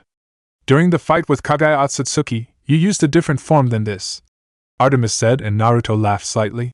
"What is so funny?" "Nothing." Naruto suddenly jumped on her. With her head sandwiched between his thighs, he then twisted his body around, flinging Artemis down to the ground much to her shock. "I'm not looking down on you, Artemis. Even now I'm respecting you and your strength." He raised his fist, but Artemis already sent her leg to the top of his head, making Naruto stumbling back in pain. "How so?" The goddess of the moon smirked before getting to her feet, glaring at him. "From what I heard, you give absolute no respect to the authority, then how come you're respecting me?" She kicked him, but Naruto blocked by moving his head to the side. "Just feel like it," Naruto replied simply before punching her in her chest. Artemis crossed her hand together and used it to block Naruto's attack, but she was sent back several feet. "Clearly with that kind of tone, you're giving me no respect." The goddess of the moon smirked, returning back to her former stance. "You're a strong woman, Artemis. No one can deny that fact," Naruto said, getting in front of Artemis before she could even know it, and gave her a hard uppercut. "Sometime, you might want to know that not every male you see looks down at you because you're just a woman." He took a strong leap and balancing himself above Artemis. "You don't need to prove to anyone that you're strong by acting tough or harsh in front of a male. You just need to be yourself." Naruto turned his body around in the air, and when they were close to the ground, he slammed his foot in Artemis' stomach just in time for her to back-touch the ground, shattering the spot underneath her with his strength. The goddess of the moon cried out in pain and coughed out ichor when Naruto gave the finishing blow to her. That attack was harder than anything she ever felt in her life, and it made her body numb, refusing to answer the call of her mind. "I might have to get serious if you decided you want to go all out with the intent to kill me, Artemis," Naruto said to her, standing straight up with the orange pigmentation disappearing from his eyes. "But for now, do you accept your defeat?" Artemis scolded, closing her eyes before crying out. "Okay, I accept." She sighed. Next time she fought him, she would pay a visit to Athena to learn of everything Naruto was capable of to form a strategy in order to defeat him. Artemis felt relief. At least she was able to unleash 2 years' worth of pent-up frustration. "Okay, I will head to the..." Naruto was about to walk into the camp when suddenly he saw the campers standing behind the border, looking at him with their eyes wide in shock. At the front was a white centaur, and he was Mr. Brunner, the Latin teacher. No one dared to say a word when suddenly, in a flash of white light, Hera, his mother, appeared and ran at him, wrapped her arms tightly around his neck. "Naruto!" She cried out in happiness, tears flowing down her cheeks. Finally, after 2 long years, she was able to hold him in her arms again. "Hey Mom," Naruto said softly, putting his hand on her arm, and leaned his head slightly to the top of her head. Little did he know that his greeting to Hera made all the demigods' jaws drop to the ground. Another god teleported to the place. In a lightning bolt, Zeus appeared, looking relieved when he saw his son standing in his mother's arms. "Naruto," he said. "We're going to have a few words with each other, Pop." Naruto pointed his hand to his father, saying calmly. Zeus only nodded his head. Naruto then returned his eyes back to the campers and widened when he saw Chiron starting to kneel on the ground, followed shortly by the gods' children. They kneeled respectfully around him, with their head bowed. "All hail Naruto Uzumaki!" Chiron announced loudly and strongly. "Son of the king and queen of the gods, Zeus and Hera, the Prince of Olympus." Chapter 15. Naruto sent a punch straight into Zeus' face. It was the most painful attack Zeus ever received from anyone with only their bare hand.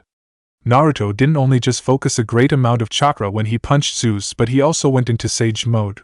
Hopefully he would crack his skull. Needless to say, the campers cried out in absolute shock when they saw the king of the gods eat his own son's punch and sent straight into the gate of the camp. "Damn, that felt good." Naruto cracked his knuckle, grinning in satisfaction when he saw a massive bruise form on his cheeks.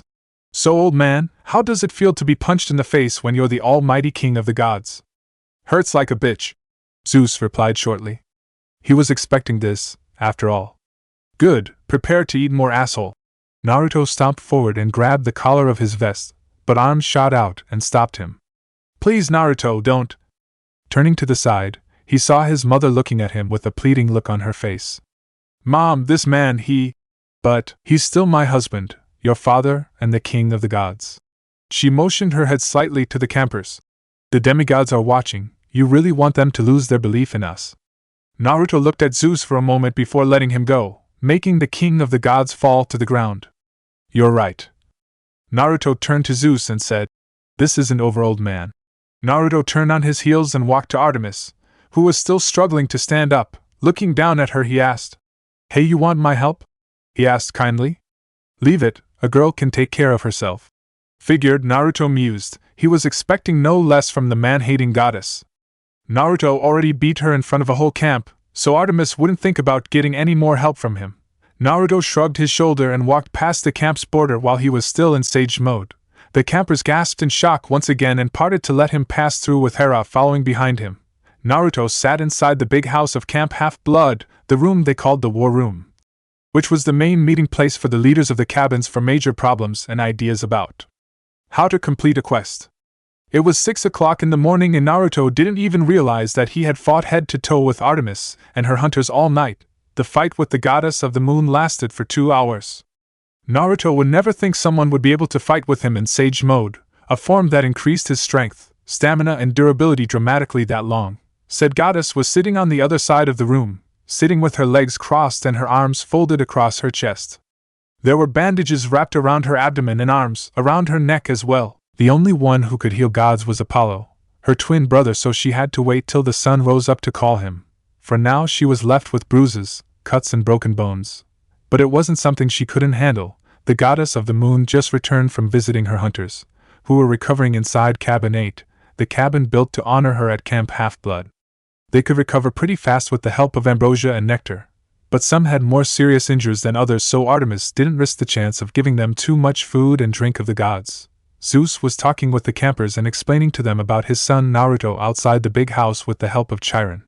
To say the campers were shocked was a huge understatement, since all of them didn't expect to see another son of the king and queen of the gods, a mortal no less, and his mother, Hera. I'm back, Hera said softly, returning to Naruto with an extra big bowl of ramen in her hands. Naruto grinned widely when his nose caught the delicious scent of ramen. His mother's ramen was unrivaled and Hera was the one who could make the best ramen for him so far. It was even more delicious than Ichiraku ramen. Thanks, Mom, Naruto said and took the chopsticks from her, itadakimasu, and dug in while Hera sat down in the seat next to him. While eating, Naruto caught the silver eyes of Artemis looking at him with disgust, so he turned to the side and asked, with noodles still in his mouth. What? Disgusting, at least have some table manner, Artemis said curtly, typical male. Artemis, can you at least let me peacefully enjoy my breakfast? Naruto asked, raising his eyebrow. Never mind that. Artemis stood up, put on her quiver and picked up her bow, and walked away. After Artemis had left, Hera turned to her son and saw him happily eating the ramen she made for him. For the goddess of family and love, losing a member of her family, especially her own flesh and blood, was the greatest pain she could go through. Hera never stopped trying to search for him these past 2 years. Not a single day she didn't think about her son. Naruto, she whispered softly. Uh-huh, he replied, still eating his meal.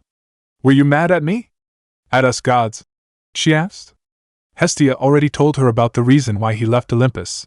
Those stories were something really hard to accept, especially for someone like Naruto, who placed a lot of his trust in his family. I wasn't mad at you or anyone. Naruto swallowed the pork before looking at her. I was just disappointed, Naruto. You throw my brother, Hephaestus, from Olympus down to the ground just because he was ugly, handicapping him forever? Naruto asked, his voice full of disbelief.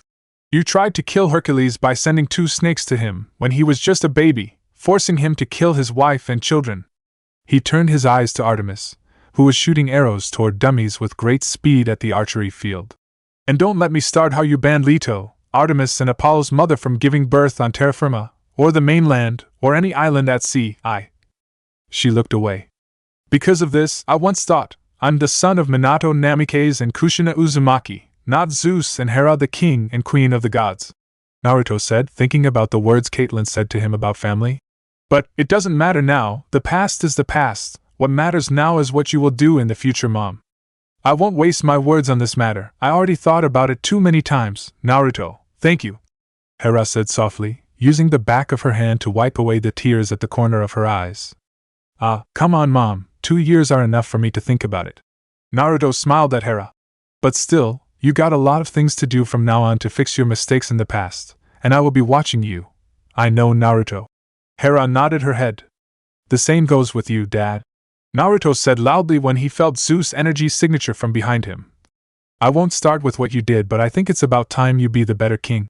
He turned around and looked at his father. I heard that your master bolt was stolen. Yes, Naruto. He nodded. And you think Uncle Poseidon did it? Naruto said blankly. I believe so. Zeus nodded his head firmly, as if he was so sure it was the truth. Dad, just what are you thinking anyway? Naruto asked with a disbelief tone. Uncle Poseidon might have opposed you in the past, but I'm sure he wasn't the one who stole it. How can you be so sure, Naruto? Zeus asked, shaking his head with his arms crossed across his chest. You were not even there on Olympus these past 2 years, because, Dad, I saw the lightning thief on the way to get to the camp. Both Hera and Zeus' eyes widened in shock. I wasn't able to see his appearance clearly because he was hidden in the dark and there is some barrier around him that stopped me from sensing him. But he was talking to his partner about hiding the Master Bolt and a helm away from you guys and watched the Olympians tear each other apart. Wait a minute, did you say helm? Zeus asked in surprise. As in, Hades' helm? Naruto widened his eyes in surprise and nearly slapped himself in the face because of this. How could he forget about Hades' helm, the helm of darkness which allowed Hades to melt into shadows and pass through walls? Well, Dad, turns out you're not the only one whose weapon was stolen, Naruto said in amusement. And whoever did this, they're a member of this camp and his partner probably a god because I found his voice somewhat familiar. Naruto then turned his eyes to the camp and said, For now, I will stay here for a few days and try to figure out who is the lightning thief. Zeus nodded his head. He knew that he could place his trust in his son. Hera, it's time for us to leave, Zeus told Hera. They wanted to stay here with their son, but still the ancient rules stopped them from doing so. Okay, Naruto. She then turned to him and put a bag of coins down on the table in front of him. This is drachma. Since you're still mortal, Iris won't give you free calls, so use this if you want to contact me, alright? I will, thanks, Mom. Naruto smiled and pulled out a note from his pocket, giving it to his father. The King of Gods gave it a look before his eyes widened in shock. Naruto, this is, if you want to have my trust back, you should start with what I wrote in the note first, Naruto said, smirking smugly. And you owe Uncle Poseidon an apology. Try to contact Uncle Hades as well. Or else I promise you my fists right in your face. I will, Naruto. Zeus scratched the back of his head while looking at the note. This will be hard. And he disappeared with his wife. I love you, Sochi. Hera smiled at him before disappearing in a lightning bolt with Zeus. Naruto raised his hand to seal his eyes away from his parents' true form. Naruto laughed lightly before returning to his bowl of ramen. Bringing it up with both hands, the blonde drank all the soup inside in one gulp. However, when he was slowly putting the bowl down, he saw the top of the head of a very familiar black-hair goddess. Moving down slightly, the next thing he saw was stormy gray eyes that were full of calculation. Athena was standing in front of him. Hey, Athena? Naruto laughed nervously. Athena, in terms of dangerousness, was even more dangerous than Artemis. Even now he could see that she was calculating the best way to take him down. Where did you hide all these years? Athena asked calmly. Even with my calculations, I couldn't find you. You nearly caught me twice, Naruto pointed out. But I quickly moved away before you could see me. Naruto then smiled. And believe it or not, I'm now a college student at Harvard University, one of the many places you would think I wasn't able to get into. Athena dropped her jaw in surprise, looking at Naruto like he had just grew a second head. You? She asked. A college student? He nodded. At Harvard? He nodded again. Impossible. She stood up and shook her head. Why didn't I think about that before? Surprised. Naruto chuckled, scratching the back of his head. Can't say I am not. Athena let out a forced smile. I noticed that you said our names a lot after you knew about your heritage. Then how come we didn't feel anything? Auntie Hestia hid me. By overriding that system, I think. Athena gave him a nod. She already figured out Hestia might have something to do with Naruto's sudden disappearance, since for some reason the goddess of the hearth knew about almost anything in the world, even though most of the time she sat in front of the main hearth. That explains it. Athena nodded and looked at Naruto. What are you planning to do now? I think I will stick to the camp for a few days before returning to Harvard. I got a few days left before the final test of the year. A very smart thing to do. Athena nodded, smiling at him. If you want any help with studying and want to discuss the lessons there, you know where to find me. With that, she walked out of the big house and teleported away. Where can I find a glass of water? Naruto asked himself, standing up from the seat and looked around, searching for a bottle of water or something like that. Then, he suddenly felt someone poke his shoulder lightly. Turning around, he saw a very beautiful girl with green hair, with her clothes only made out of leaves. Probably a wood nymph standing with a glass of water in her hand. Here is your water, my lord. Naruto nearly choked on his own saliva when she called him that, with a very respectful tone too. No need to call me lord. Naruto took the glass of water from her hand and smiled. Thank you, by the way. Is there anything more you need, my lord? The nymph asked hopefully. No. Thank you, by the way. Naruto smiled to her, giving her back the emptied glass of water. Again, no need to call me lord. The Prince of Olympus is not that big of a title. He chuckled. No, my lord, it's not just because you're the son of the king and queen of the gods. Naruto raised an eyebrow at that. During the fight with Lady Artemis, you gave out the same feeling as Lord Pan, the god of the wild. It was like you're a part of nature itself. Naruto nodded his head slowly, rather surprised by that. Say, is one of your domains nature? No, of course not. Long story short, I'm only mortal. The nymph gasped in surprise at that. And you go tell the other nymphs, there's no need to call me lord. My name is Naruto Uzumaki and that's all. Naruto walked out of the big house while stretching his shoulders. Good morning, Naruto. He turned to the side and saw Chiron, the immortal centaur, standing with his arms crossed over his chest. Mr. Brunner? Naruto said before correcting himself. Wrong, you're Chiron, right? The teacher of the greatest heroes. I wouldn't be proud enough to call myself the teacher of the greatest heroes, but yes, I'm Chiron. The centaur smiled kindly at Naruto. So, what brings the Prince of Olympus to our humble camp? Naruto started to walk ahead and Chiron followed closely behind with his half-horse body. Naruto could see that he was now getting the all-too-familiar things, which were attentions from the campers, especially the pretty girls who were wearing pink, Aphrodite's children, no doubt about that. Don't say it like that, Chiron, Naruto smiled. You're doing a pretty good job here in training them how to survive. A frown then made it to his face. Though, that responsibility should belong to the gods. I think you already know, Naruto, they're not the freest beings in this world. Chiron said kindly. They have rules to follow, domains to keep and a whole big world to run. So you can see that they're not the best kind of parent in the world. Thunder grumbled in the sky after Chiron finished that statement. Then at least don't make more demigods. Naruto shook his head, picking up a basketball, rolling to his feet and throwing it back to the campers who were playing basketball at the sports field. Like Aphrodite, hi. Naruto. Naruto almost jumped in surprise when the goddess in question suddenly appeared at his side and greeted him cheerfully. Did you just mention me? The appearance of the love goddess excited the whole camp even more than Naruto, especially the male population. Lady Aphrodite. Chiron bowed his head respectfully to her. You can go now, Chiron. I can take care of him from here. Aphrodite waved her hand dismissively to Chiron, who bowed before walking away. Hey, Aphrodite. But he suddenly found the love goddess' arms around his body as she brought him in a tight hug with her head leaning against the crook of his neck, which was strong enough to crack some of his ribs. Naruto's cheeks reddened a little when he felt her large breasts pressed against his body, and the thin, overly revealing dress she was wearing didn't help at all. Thank you, Naruto. She squealed out happily and Naruto swore that she almost lifted him off the ground. Thank you for doing it for me, Naruto. Guess my mom or my dad already came to you, eh? Naruto asked, scratching the back of his head while chuckling.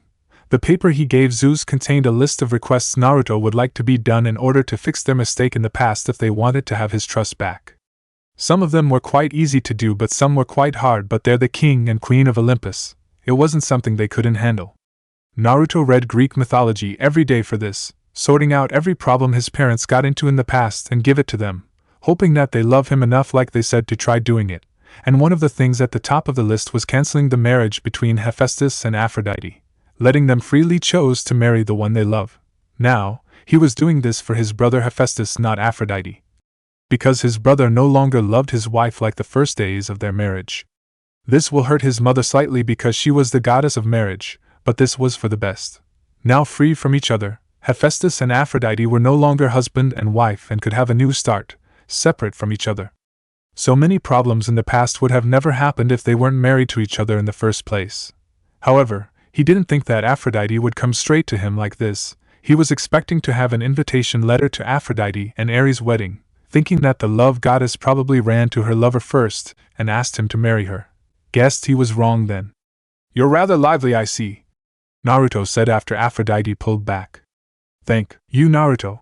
I nearly screamed out in joy when your mother said she will cancel the marriage between me and Hephaestus as soon as possible," Aphrodite said excitedly while jumping up and down. Her large breasts jiggled erotically, making the boys watching drool at the glorious sight while Naruto was trying to avoid looking at them. "Now I'm free to find my true love." Naruto looked at her in surprise. He clearly didn't expect this goddess to say something like that. "Something wrong with that?" "No, it's just that you got quite the reputation of being a whore." Aphrodite looked like she was slapped across her face. "And looked at that cabin, they're your children, right? So, I'm kind of surprised that you said you are freely to find your true love. Listen here, young man." She poked him in the chest while saying, "Men like you will never understand what it would feel like to be married to someone you clearly didn't love." It was as desperate as Hades. She said, "I'm the goddess of love. Remember that love comes first and lust comes after. Not only was I married to someone I didn't love, but he also clearly didn't love me as well," Aphrodite continued. "Until the day I find my true love, I don't care what people think of me, that I am a whore or slut who only knows how to spread her legs for any male to insert their cock into," she said bitterly. She was immune to those insults, but it hurt sometime. "Ares isn't the one." Aphrodite shook her head. "Even Adonis wasn't the one?" Aphrodite shook her head again. "Damn. Adonis was by far the only man in the history that Aphrodite was madly in love with." "I was cursed, by the fates," Aphrodite said. "Being the goddess of love, I can tell which one is my true love. It could be a minor god, demigod, a mortal, or even you." She pointed at him, making Naruto raise his eyebrow in curiosity. "But the fates cursed me, sealed that power away from me, banning me from finding my true love," the goddess of love said. "So I try to fall in love as much as I can. Until the day I find him, I won't stop." She said those 3 words very clearly and strongly. Naruto was rather impressed by her determination. Clearly Aphrodite was no joke at all. She could lower herself down to the lowest level just to be with her true love, who might be out there somewhere. More reason for him to mess with the fates. "That's complicated." Naruto scratched his chin. "But if you already lost this power, how can you tell which is the one?" "I don't know." He nearly face-palmed when she said that rather casually. "I think if I make out with the right person, I will feel something. The fates didn't tell me the details, so." She laughed nervously. "What the hell is that logic?" "You're impossible." Naruto shook his head. "So, what are you going to do now?" Naruto immediately regretted asking that question because, "I got a lot of free time from now on, so I think I will get a new start for myself, but first, spending some unique time with the Prince of Olympus is also a great choice." She closed the gap between them, putting one hand on his cheeks and the other got underneath his shirt, feeling his abs. "Don't you want it?" Her hand moved down lower and lower. "I like strong men, Just before she could have a hold of his crotch, Naruto grabbed her wrist and pulled her hand out. "Charm speak won't work on me," Aphrodite pouted. "Makes me want you even more. After all, I'm now a single goddess with a lot of free time." She then moved to the side and wrapped her arms around his left arm, pressing as much of her body tightly to him as possible. "How about I give you a tour around camp?" Naruto didn't even have time to agree because Aphrodite tugged him strongly, pulling him with her around camp. Artemis stopped her training and turned her head to see Aphrodite and Naruto walking together. She couldn't help but sigh at the sight. When she thought there was at least a decent male around, the love goddess had to jump in and ruin everything. She might think a little too highly about Naruto Uzumaki, but turned out he was like any male so far. It wouldn't be a surprise for her in the next few years that slut goddess was found with a pregnant belly, typical male. She thought blankly before returning to train on archery. Naruto and Aphrodite stopped in front of cabin 10. There was a special reason she left said cabin, one of the only 3 remaining cabins Naruto hadn't visited yet. One of them was cabin 8, Artemis' cabin, and Aphrodite preferred to stay as far away from that cabin as possible. Aphrodite's cabin was a wooden cabin with a painted blue roof, pillars, checkerboard deck with steps and gray walls. It also smelled heavily of designer perfume, the same kind of perfume Aphrodite was using right now. This place was like a Barbie's house. "I thought the laws banned you from meeting your children," Believe it or not, I'm also the one spreading love all over camp so couples so demigods can fall in love with each other. I'm also currently on duty, so I am one of the only goddess allowed to go to camp regularly, so I take my chance to visit them. Aphrodite said mischievously. Don't worry about it, Naruto. She patted him on his shoulder. I might not look like it, but I care deeply for each of my children. Well, care for the pretty and friendly ones anyway. She said, and tried not to remember about Phobos and Deimos, her children with Aries. Girls, boys, come out here. Aphrodite called out loudly, and all at once, the campers immediately poked their head out from various windows, and the girls cheered out in excitement when they saw the Prince of Olympus standing outside with their mother. The love goddess children stood in front of Naruto, and all greeted him at once. Good morning, Lord Naruto. The hell? Naruto nearly facepalmed when once again, the word Lord came up with his name. Listen guys, my name is Naruto Uzumaki. I'm even a demigod like you guys, just a mortal, so you don't have to call me Lord or anything. Just call me Naruto, understand? We understand, Naruto, the girls said before giggling. Naruto could see that most of them were female and very beautiful, almost as beautiful as Caitlyn. Looking at them, Naruto could already tell that they're the kind of kids who sat in front of the mirror for hours in order to look perfect, even the boys. Naruto. A beautiful girl with black hair stepped up. She was about Naruto's age and smiled charmingly at him. This is Caitlyn Beauregard, the head counselor of Cabin 10. Naruto offered his hand and Caitlyn took it before shaking hands with him. How do you do, Caitlyn? Naruto greeted with a grin. I'm doing fine, Naruto. She giggled, blushing a little. Good now, children, make sure not to play with something that will hurt your body, and remember to keep yourself perfect. Aphrodite announced loudly to her children. Yes, mother, they all said at once. Naruto crossed his arms over his chest and gave her a nod. So far Aphrodite was showing herself to be a good mother and care deeply for her mortal children. She might try to act like this to impress him, but Naruto couldn't find any acts or fakes in her voice as well. So far, she was okay in his book. What she did in the past that was wrong was cheated on his brother, birthed dozens of gods and minors gods for the other gods, even his father, cursed people to fall in love with their family just because they boast about their beauty that eventually lead to death and etc., and a dozens more things, but, at least in some degree, she wasn't as bad as some other gods like his father or mother. Women were complicated. Especially the one like Aphrodite. He could only judge gods like his father.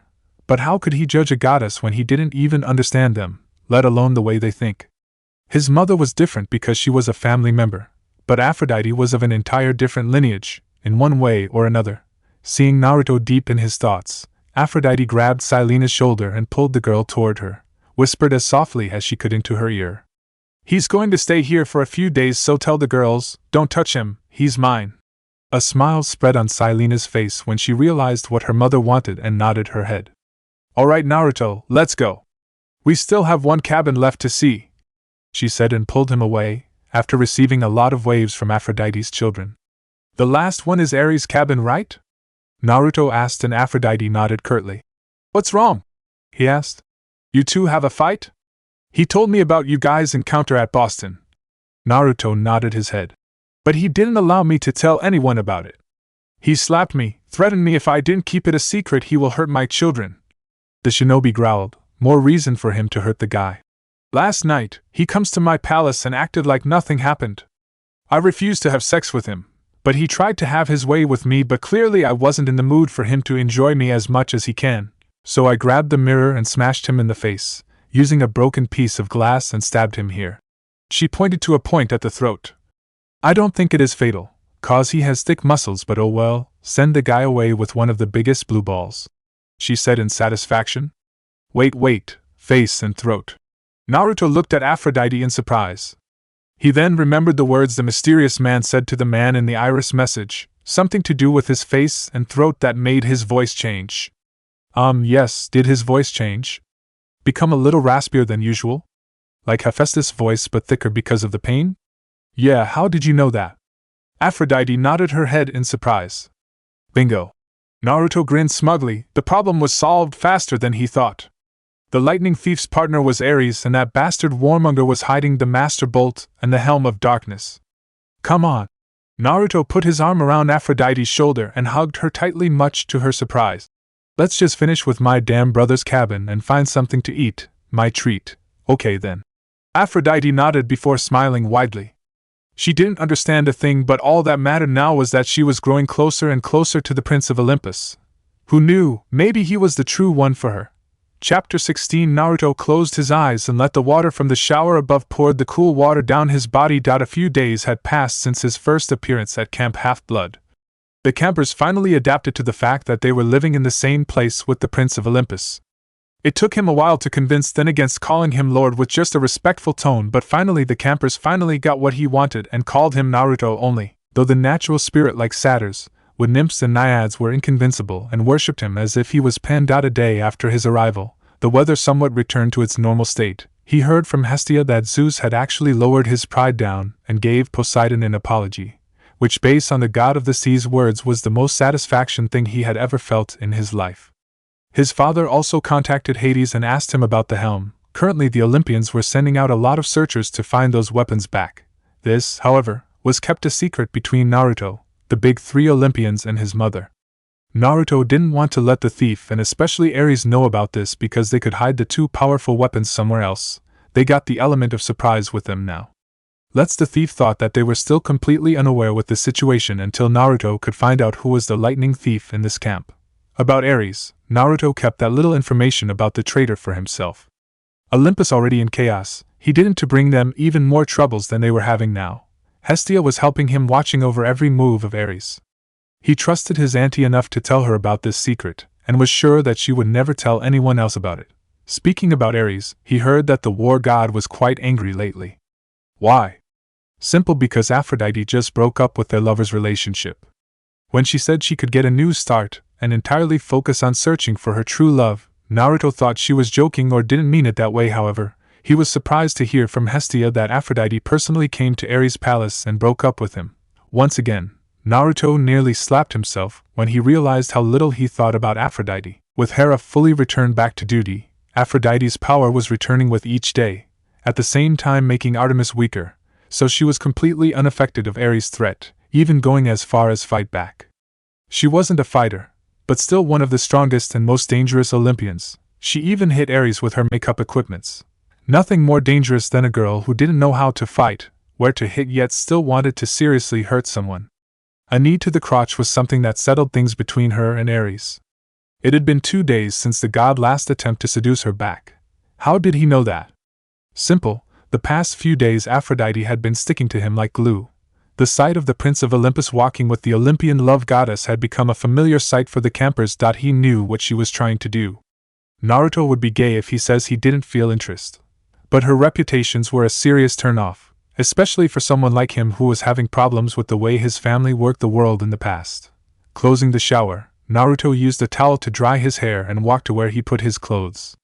He seriously needed some new clothes right now. The camp's t-shirt wasn't half bad with the orange color, so after moving out, the first place he was going to visit would be the clothes shop. "Naruto, I brought you dry clothes," Aphrodite called out, and shamelessly stepped into the bathroom.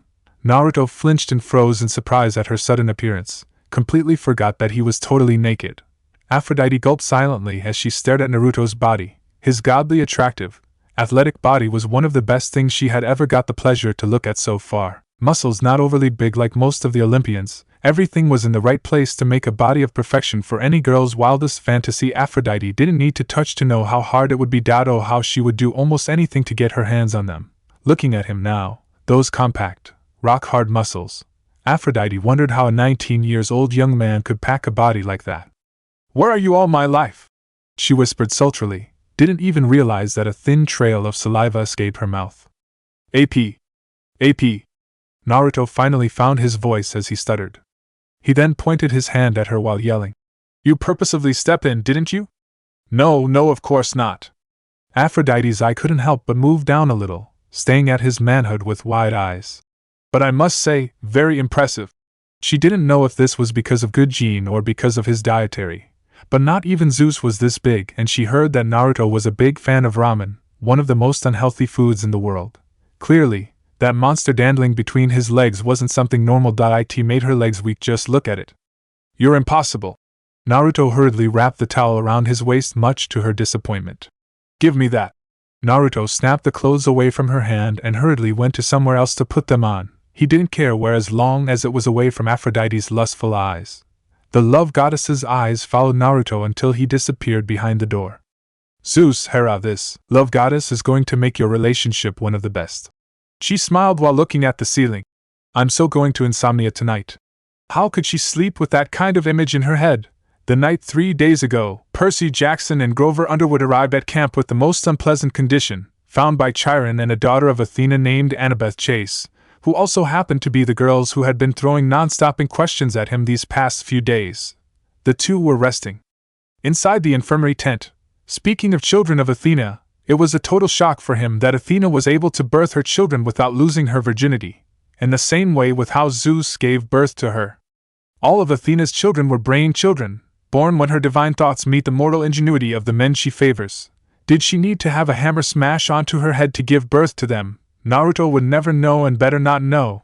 Naruto got into stance, dodged a sword coming at his abdomen by stepping to the side before grabbing the demigod's arms, twisting it around, forcing him to drop his sword, and screamed out in pain. Like father like son, Naruto could clearly see that Aries' children were just like their father, all brawl but no brain. They didn't even try to calculate which was the best way to attack Naruto. They just blindly charged forward. Naruto grabbed, then sidestepped and grabbed the back of his shirt, his heel kick his right leg before flinging him over his shoulder down to the ground. Try to read your opponent movement, Naruto said, and pulled the kid up, pushing out of the circle. Don't blindly charge like that. Think before you attack, he told to all the campers standing around him. Most of them were Aries' children who probably heard about their father's hatred toward him, so not all of them could cooperate with him well. The other, however, especially Athena's children, paid extra attention to his words and even wrote down what he said. From the request of Chiron, Naruto decided to join the camp's training activity and train the youngsters in close-range combat. Because they all saw him defeat an Olympian, the immortal huntress Artemis to be specific, so his class was always full of students determined to train to grow stronger. Though, not all of them were here to train. Kia, Naruto is so cool. The girls sitting at the sideline, led by their mother, was none other than Aphrodite's daughters, who came here and quickly gathered at the sideline to watch the training. Naruto should have seen it coming because their body structure was just like their mother, Aphrodite, which wasn't suited to train in heavy combat skills like this. Catching his eyes, Aphrodite then winked at him before blowing him a kiss, with her daughters giggling madly around her. So who's next? He then turned to the girl who was holding a notebook in her hand, a pen which was flying madly on the page on another. Annabeth, you want to try? For some reason, all of Athena's children got blonde hair, unlike their mother whose hair was black. Made him wonder if she got a fetish for intelligent blonde hair man or not. Me? Annabeth asked, pointing at herself. I'm not so. Come on, come here. I will teach you a few moves with that knife. He pointed to the knife strapped to the belt around her waist. Naruto then summoned a kunai into his palm, much to the amazement of the campers, and put his fingers into the ring at the end of the hilt, swirling it around. Okay then. Annabeth nodded her head and stepped into the ring, pulling out her knife, which was even bigger than Naruto's weapon. Is that a kunai? Yes, one of the most common tools for shinobi. Naruto nodded his head and got into stance. Her siblings standing behind her wrote down what he said once again. It can use for both close-range and long-range attack. You throw it right? Annabeth asked. Her eyes sparkled. How fast can you throw a kunai? You want to know why my homeland doesn't have any guns? Naruto smirked. Because we can throw our weapons faster than those guns release its bullet, so typically, they're useless. Annabeth nearly dropped her mouth in shock but quickly picked it up and got into position. She was the one who attacked first, bringing the knife down at him from the left, but her blade was met with Naruto's kunai, who blocked it effortlessly. She then quickly pulled her weapon back, before thrusting forward aiming at Naruto's abdomen, but the blonde side stepped out of the way and dodged it. Naruto attacked her and Annabeth countered him with her own knife. He could see that she could handle her weapon rather well and clearly knew what she was doing with it. Naruto could tell that she had been fighting with weapons like that at a very young age to archive such grateful moves.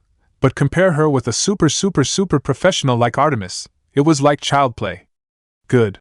Naruto nodded before grabbing her wrist, bending her arm slightly to move the pointy tip of her knife toward her stomach and put his kunai at her throat.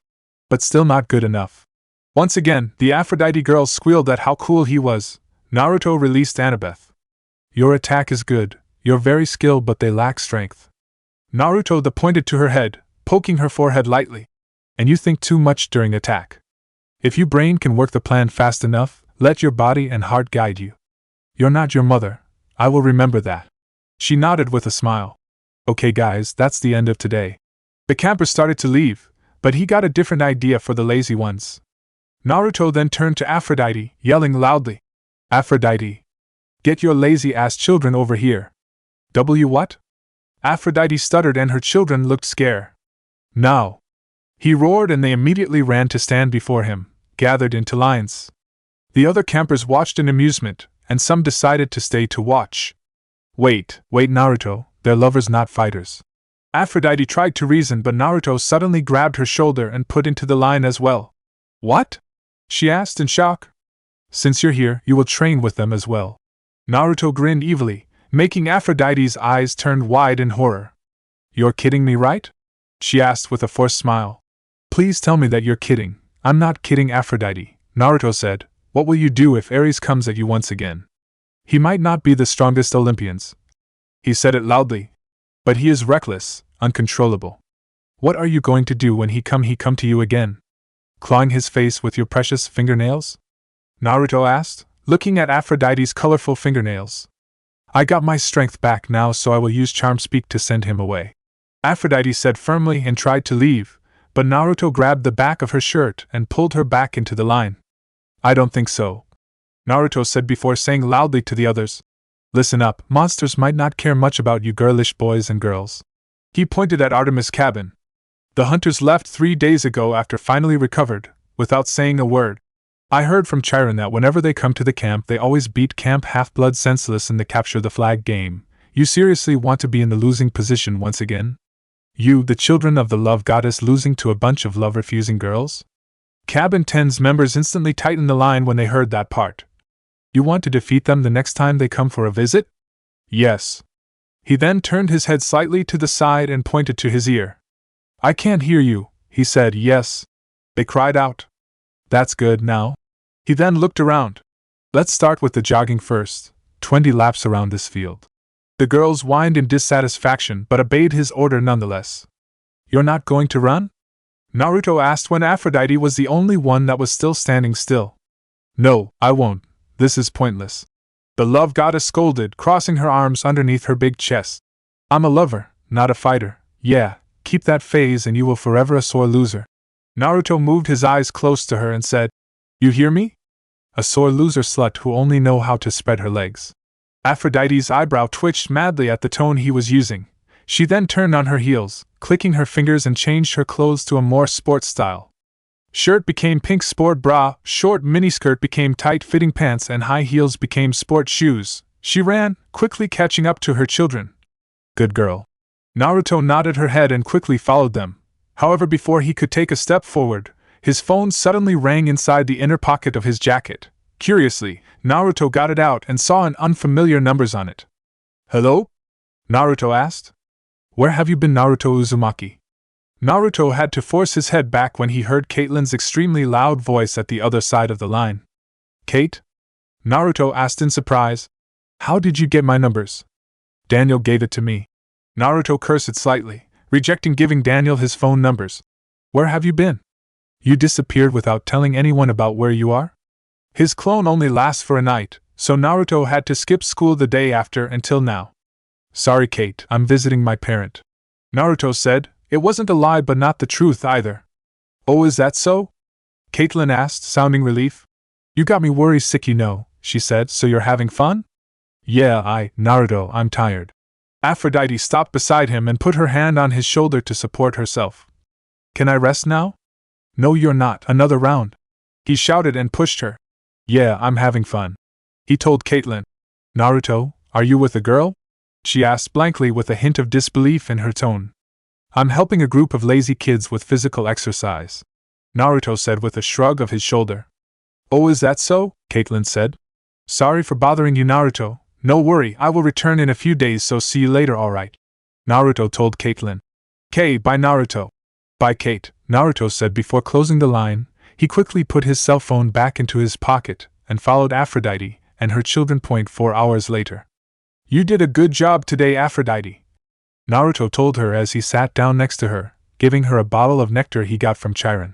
Having you train alongside with your children is a good impression for them to push themselves further. Thank you. Aphrodite smiled and took the bottle from Naruto's hand, drinking it down. So tired, she moaned and leaned back against the bench, with her head bending upward. You shinobi are crazy, sometime we have to, Naruto said. The shinobi life is a very dangerous life. This is a place where your life can easily taken away from you in any seconds. We have to train and train in order to grow stronger to protect our village. That's how you become so strong? She asked. A mortal fought against a primordial being and won. I got my friends with me, Naruto said.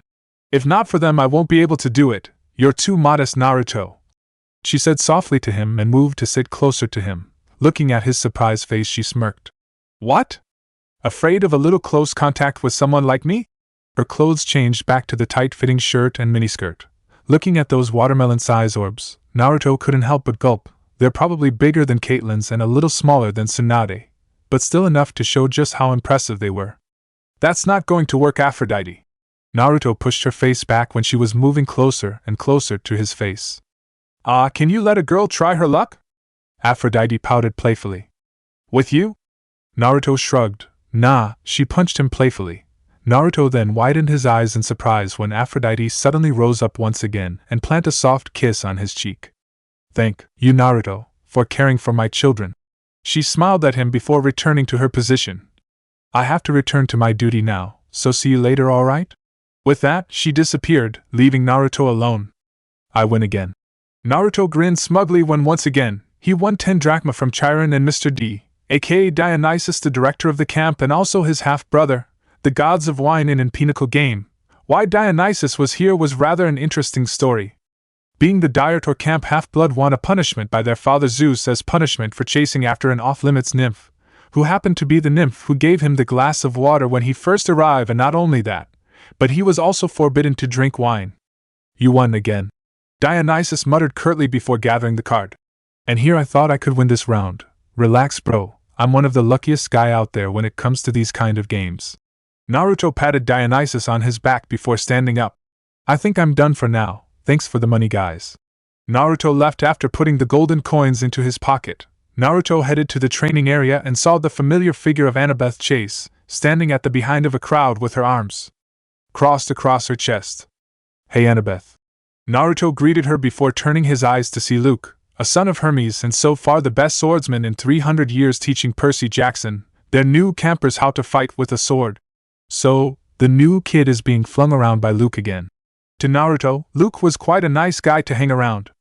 He got a little attitude with the gods, especially his father, but it was something understandable. However, Naruto couldn't help but feel a little off with that son of Hermes. Yes, Naruto. Annabeth nodded her head before turning to him. You think he is the one? The what? Naruto asked back. I mean, the one the camp is waiting, she said, son of one of the big three? Maybe. Naruto shrugged his shoulder. After the fight ended, Naruto walked to the front and greeted Luke by high-fiving him. Hello, Percy, feeling better now? Naruto asked the black-haired boy. Yeah, I feel better now. He nodded before asking Naruto. You're the person they're talking about, the Prince of Olympus, right? The one and only, Luke said. All hail Lord Naruto. He shouted and raised his sword. Lord Naruto! The campers shouted and did the same. Come on, guys! Naruto shouted in annoyance. That's not really a big deal, maybe not. Luke smirked. God or mortal, you're a cool guy and we can all see that. Naruto nodded his head. At least someone understand. We're having capture a flag game tonight, Luke said. Do you plan to join? Nah, Chiron said that I'm too overpowered to fight in an event like this. Naruto explained. I took out the hunters always took out you guys, so unless it is the entire camp versus me, I won't join. Sound great, but we won't try our luck. Luke shook his head while grinning. Good day, Percy, find something, balance yourself. Naruto patted the black-haired boy on his shoulder before walking away. See you later, Luke. Yeah man. That night, Naruto blinked rapidly when he was flashed away from Camp Half-Blood. Hey nah! The first one appeared to greet him was his brother Hephaestus, following closely behind by his father and mother. Naruto! But the god of Smith didn't even have time to finish his greeting to his favorite sibling because Aphrodite suddenly appeared and wrapped her hand tightly around his neck. I miss you! Come on, you're with him this morning, right? Apollo appeared and grinned brightly at Naruto. With him drove you and your children mad with extreme physical exercises. I almost feel sorry for you, Dite. Apollo said, making the love goddess pouted. Hey Hef, hey Mom, hey Dad. Naruto greeted his family while removing Aphrodite's arms around his neck. What is happening here? He was in some kind of massive movie theater just slightly smaller than the throne room, with rows of elegant upholstered chairs and a massive screen in front of them. This place looked like a high-class movie theaters for gods only. Since you can't participate in the Capture the Flag game, we decided to bring you to Olympus to watch it with us, Hera said softly to him. Hephaestus built this place, since we normally watch the game in our palace with the service of Iris. With you here, Hephaestus thought it might be a good idea to build a modern-day movie theater. Oh, nice Hef. Naruto patted his brother's shoulder. This place is cool. Naruto looked around and saw most of the Olympians were present, even Hestia, who was sitting at the other side of the row, waving her hand at him with him when she caught his eyes looking at her. Where is Aries? Naruto asked, looking around. He was expecting the guy, so he could pull a few pranks on him for treason action against his family. He didn't accept the invitation, Zeus said, shaking his head. He wants to see the game at his palace. Since little me here broke up with him, he was probably masturba. Don't finish that sentence. Naruto stopped Aphrodite before she could finish that speech of her. Anyway, where will I sit? You will. Her was about to ask Naruto to sit with her when Aphrodite suddenly pushed her and Zeus away to a just long enough for two-person to sit in. You two sit here. Aphrodite pushed the king and queen of the gods down to the sit and dangerously close to each other. Zeus and Hera looked at each other for a moment before sighing. Naruto, Hephaestus called for his brother, who then turned his eyes to look at him. Thank you for asking Mother to do it for me. I'm now freely to choose someone that I can truly love. Not at all, bro. Naruto smiled. And make sure to choose some mechanic or someone love machines like you. Sometime you are too focused on those things other than building a relationship. I will remember that, Hephaestus said before walking away with Apollo, sitting down at the H row with Hermes and Hestia. Aphrodite walked to Naruto and smiled at him. Thanks, he looked at his parent who was talking to each other. For doing that for them, my parents seriously need to reconnect their cracked relationship with each other. I made a promise to make them their love one of the best ever, Aphrodite said cheerily to him, putting her hand on his chest and pushed Naruto down to the 7th seat, the A row, the nearest seat to the screen. And you young man, you're going to sit with me. She pushed her charm speak power to full mast, but she doubted that it would have any effect on him. Do I have a word in this? He asked. He could feel the back of his brain tell him to listen to her, but luckily with Kurama with him, he didn't have to worry about this goddess power. Aphrodite shook her head before turning around and sat down the seat at Naruto's left gratefully. Her clothes changed in a flash of pink, become a rather revealing pink dress with a deep V-neck line, exposing a large amount of her generous cleavage. The dress also left her back bare and barely reached her mid-thighs. Overall, this made Hermes and Apollo looked at Aphrodite in lust and at Naruto in jealousy. How do I look? Aphrodite asked, leaning closer to Naruto. Rather than answering her question, Naruto asked, You have any popcorn? Nothing better than watching live a movie-like thing with popcorn. Do you think she is trying to seduce Naruto? Zeus asked, looking at Aphrodite who was pouting while summoning a bag of popcorn for him. She better try. Hera growled slightly. Of all the people that could take special interest in her son, Aphrodite was her least favorite. I seriously hope that he won't fall for it like his brother. Naruto is a matured and independent boy. He knows what to do, Zeus said with a smile. Even we can't tell him what is right or wrong now. If he is interested in Aphrodite then, as parent of a 19-year-old boy, there is nothing we can do about it. I seriously hope Naruto will fall in love with the right girl. Seeing her son happy was the only thing she ever wanted, especially when he could settle down with the right girl and finally have a happy life. Zeus, about our discussion, I will do it, Hera, but not after me and Hades get our weapon back, Zeus said firmly. Naruto won't accept it at this timing. Hera only nodded her head before returning her eyes to the screen. Naruto ate his popcorn while watching the Capture the Flag game. He could tell that his brother did a really good job in making this movie theater because every scene appeared on the screen was just like an actual well-made action movie. The teams were then announced by Chiron. Athena had made an alliance with Apollo and Hermes, the two biggest cabins. They had their numbers and the big brains for strategies. Especially Apollo's children were deadly long-range archers with their bows and arrows. However, Ares had allied themselves with everybody else, Dionysus, Demeter, Aphrodite, and Hephaestus. Dionysus only had 2 kids at camp, but for what he had seen, they were actually good athletes and always present in his class. Demeter's kids got skills with nature, but some of them were too young to fight in an actual war game like this. Hephaestus's kids weren't pretty, and there were only 4 of them, but they were big and burly from working in the metal shop all day like their father. That, of course, left Aries' cabin, a dozen of the biggest, ugliest, meanest kids on Long Island, or anywhere else on the planet. Wait, my children aren't participating in the game? Aphrodite asked in surprise when she saw none of her children was in the line of red team. Surprise? Apollo and Hermes said at once with a chuckle. It wouldn't be a surprise for any of them if Aphrodite girlish children didn't want to be a part of heavy games like this. I told them not to join, Naruto said, chewing on a mouthful of popcorn. The training this morning I pushed them through put a strain on their body. They're in no condition to fight. Seriously? Aphrodite looked at Naruto in surprise. I thought you will want them to join and fight or something like that. She smiled. Well, they deserve some rest, doesn't they? Naruto said, but once again his eyes widened in surprise when Aphrodite rose up from her seat and kissed him on the cheeks. Make me love you even more, she whispered seductively into his ear. Her hand got on his thigh. Oh hey, the fight started. Naruto quickly changed the subject, pushing her hand away, and turned his eyes back to the screen. The fight started rather dramatically, with the campers yelling out loud, full of fighting spirit, and charged at each other with their shield and sword raised. Red clashed against blue, headbutting each other, punching each other in the face, and used their sword to attack and shield to block like complete maniac. Seriously, watching Troy the movie is better than this, Naruto said blankly. You do know that you're sitting next to the cause of the Trojan War, right? Kurama asked inside of his mindscape. Aphrodite. He turned to Aphrodite, his eyes still staying on the screen, which was showing the fight between Percy and 4 Aries children, including a girl who was the head counselor of her cabin with a lightning spear. How did it feel like to be the cause of one of the sanguinary war in Greek mythology? The love goddess was very surprised because of his question. Well, I didn't think Pair Helen with Paris would cause such a horrible turn of event, she said with a sad face. Well, if Thetis remembered to invite Ares to the party, then the golden apple would never happen, Naruto said, shrugging his shoulders. Then again, no one want the goddess appear in their wedding, Naruto said with a small tone before turning to Aphrodite. Helen and Paris' descendants later become the accentors of Rome, right? Yes.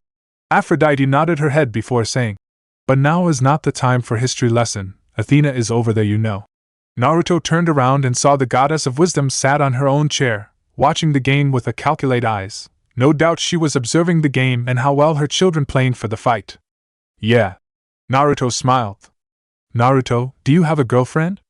What kind of question is that? He asked. How Aphrodite could suddenly change the topic of their conversation to one of her domain was out of his imagination. Do you? She leaned forward slightly. Aren't you the goddess of love? You should know my question, Naruto reasoned. I want to see how truthful you are. Okay, no, I don't have a girlfriend, Naruto said truthfully. Got your eyes on anyone? She asked with a small, seductive tone while looking up at Naruto. No, look, Aphrodite. He turned to her and grabbed the love goddess' shoulders, since the fight scene was getting intense so no one saw what he was doing. I know what you're trying to do, it won't work. You shouldn't stop a woman from trying out her luck, should you? She put a finger on his abdomen and swirled the tip of her finger around his abs. Athena told me that with a beast sealed inside of your body, you're more or less immune to any kinds of mind control. My godly power literally useless on you, but beauty is woman's most deadly power and weapon. Aphrodite, Naruto said, you're beautiful, attractive and all, but that's it. A girl shouldn't just all about how beautiful her face and body is, but also how beautiful her inner beauty is. It was nearly impossible to reason with this woman. Over the past few years he had learnt that Aphrodite was one of the most stubborn Olympians. Her beliefs were so strong that it was unshakable. The talk about her true love showed him that, shameless, confident, almost immune to insults, all thanks to her nature craving for her, the right person for her life. What do you want, Aphrodite? He asked. You? She replied with a smile.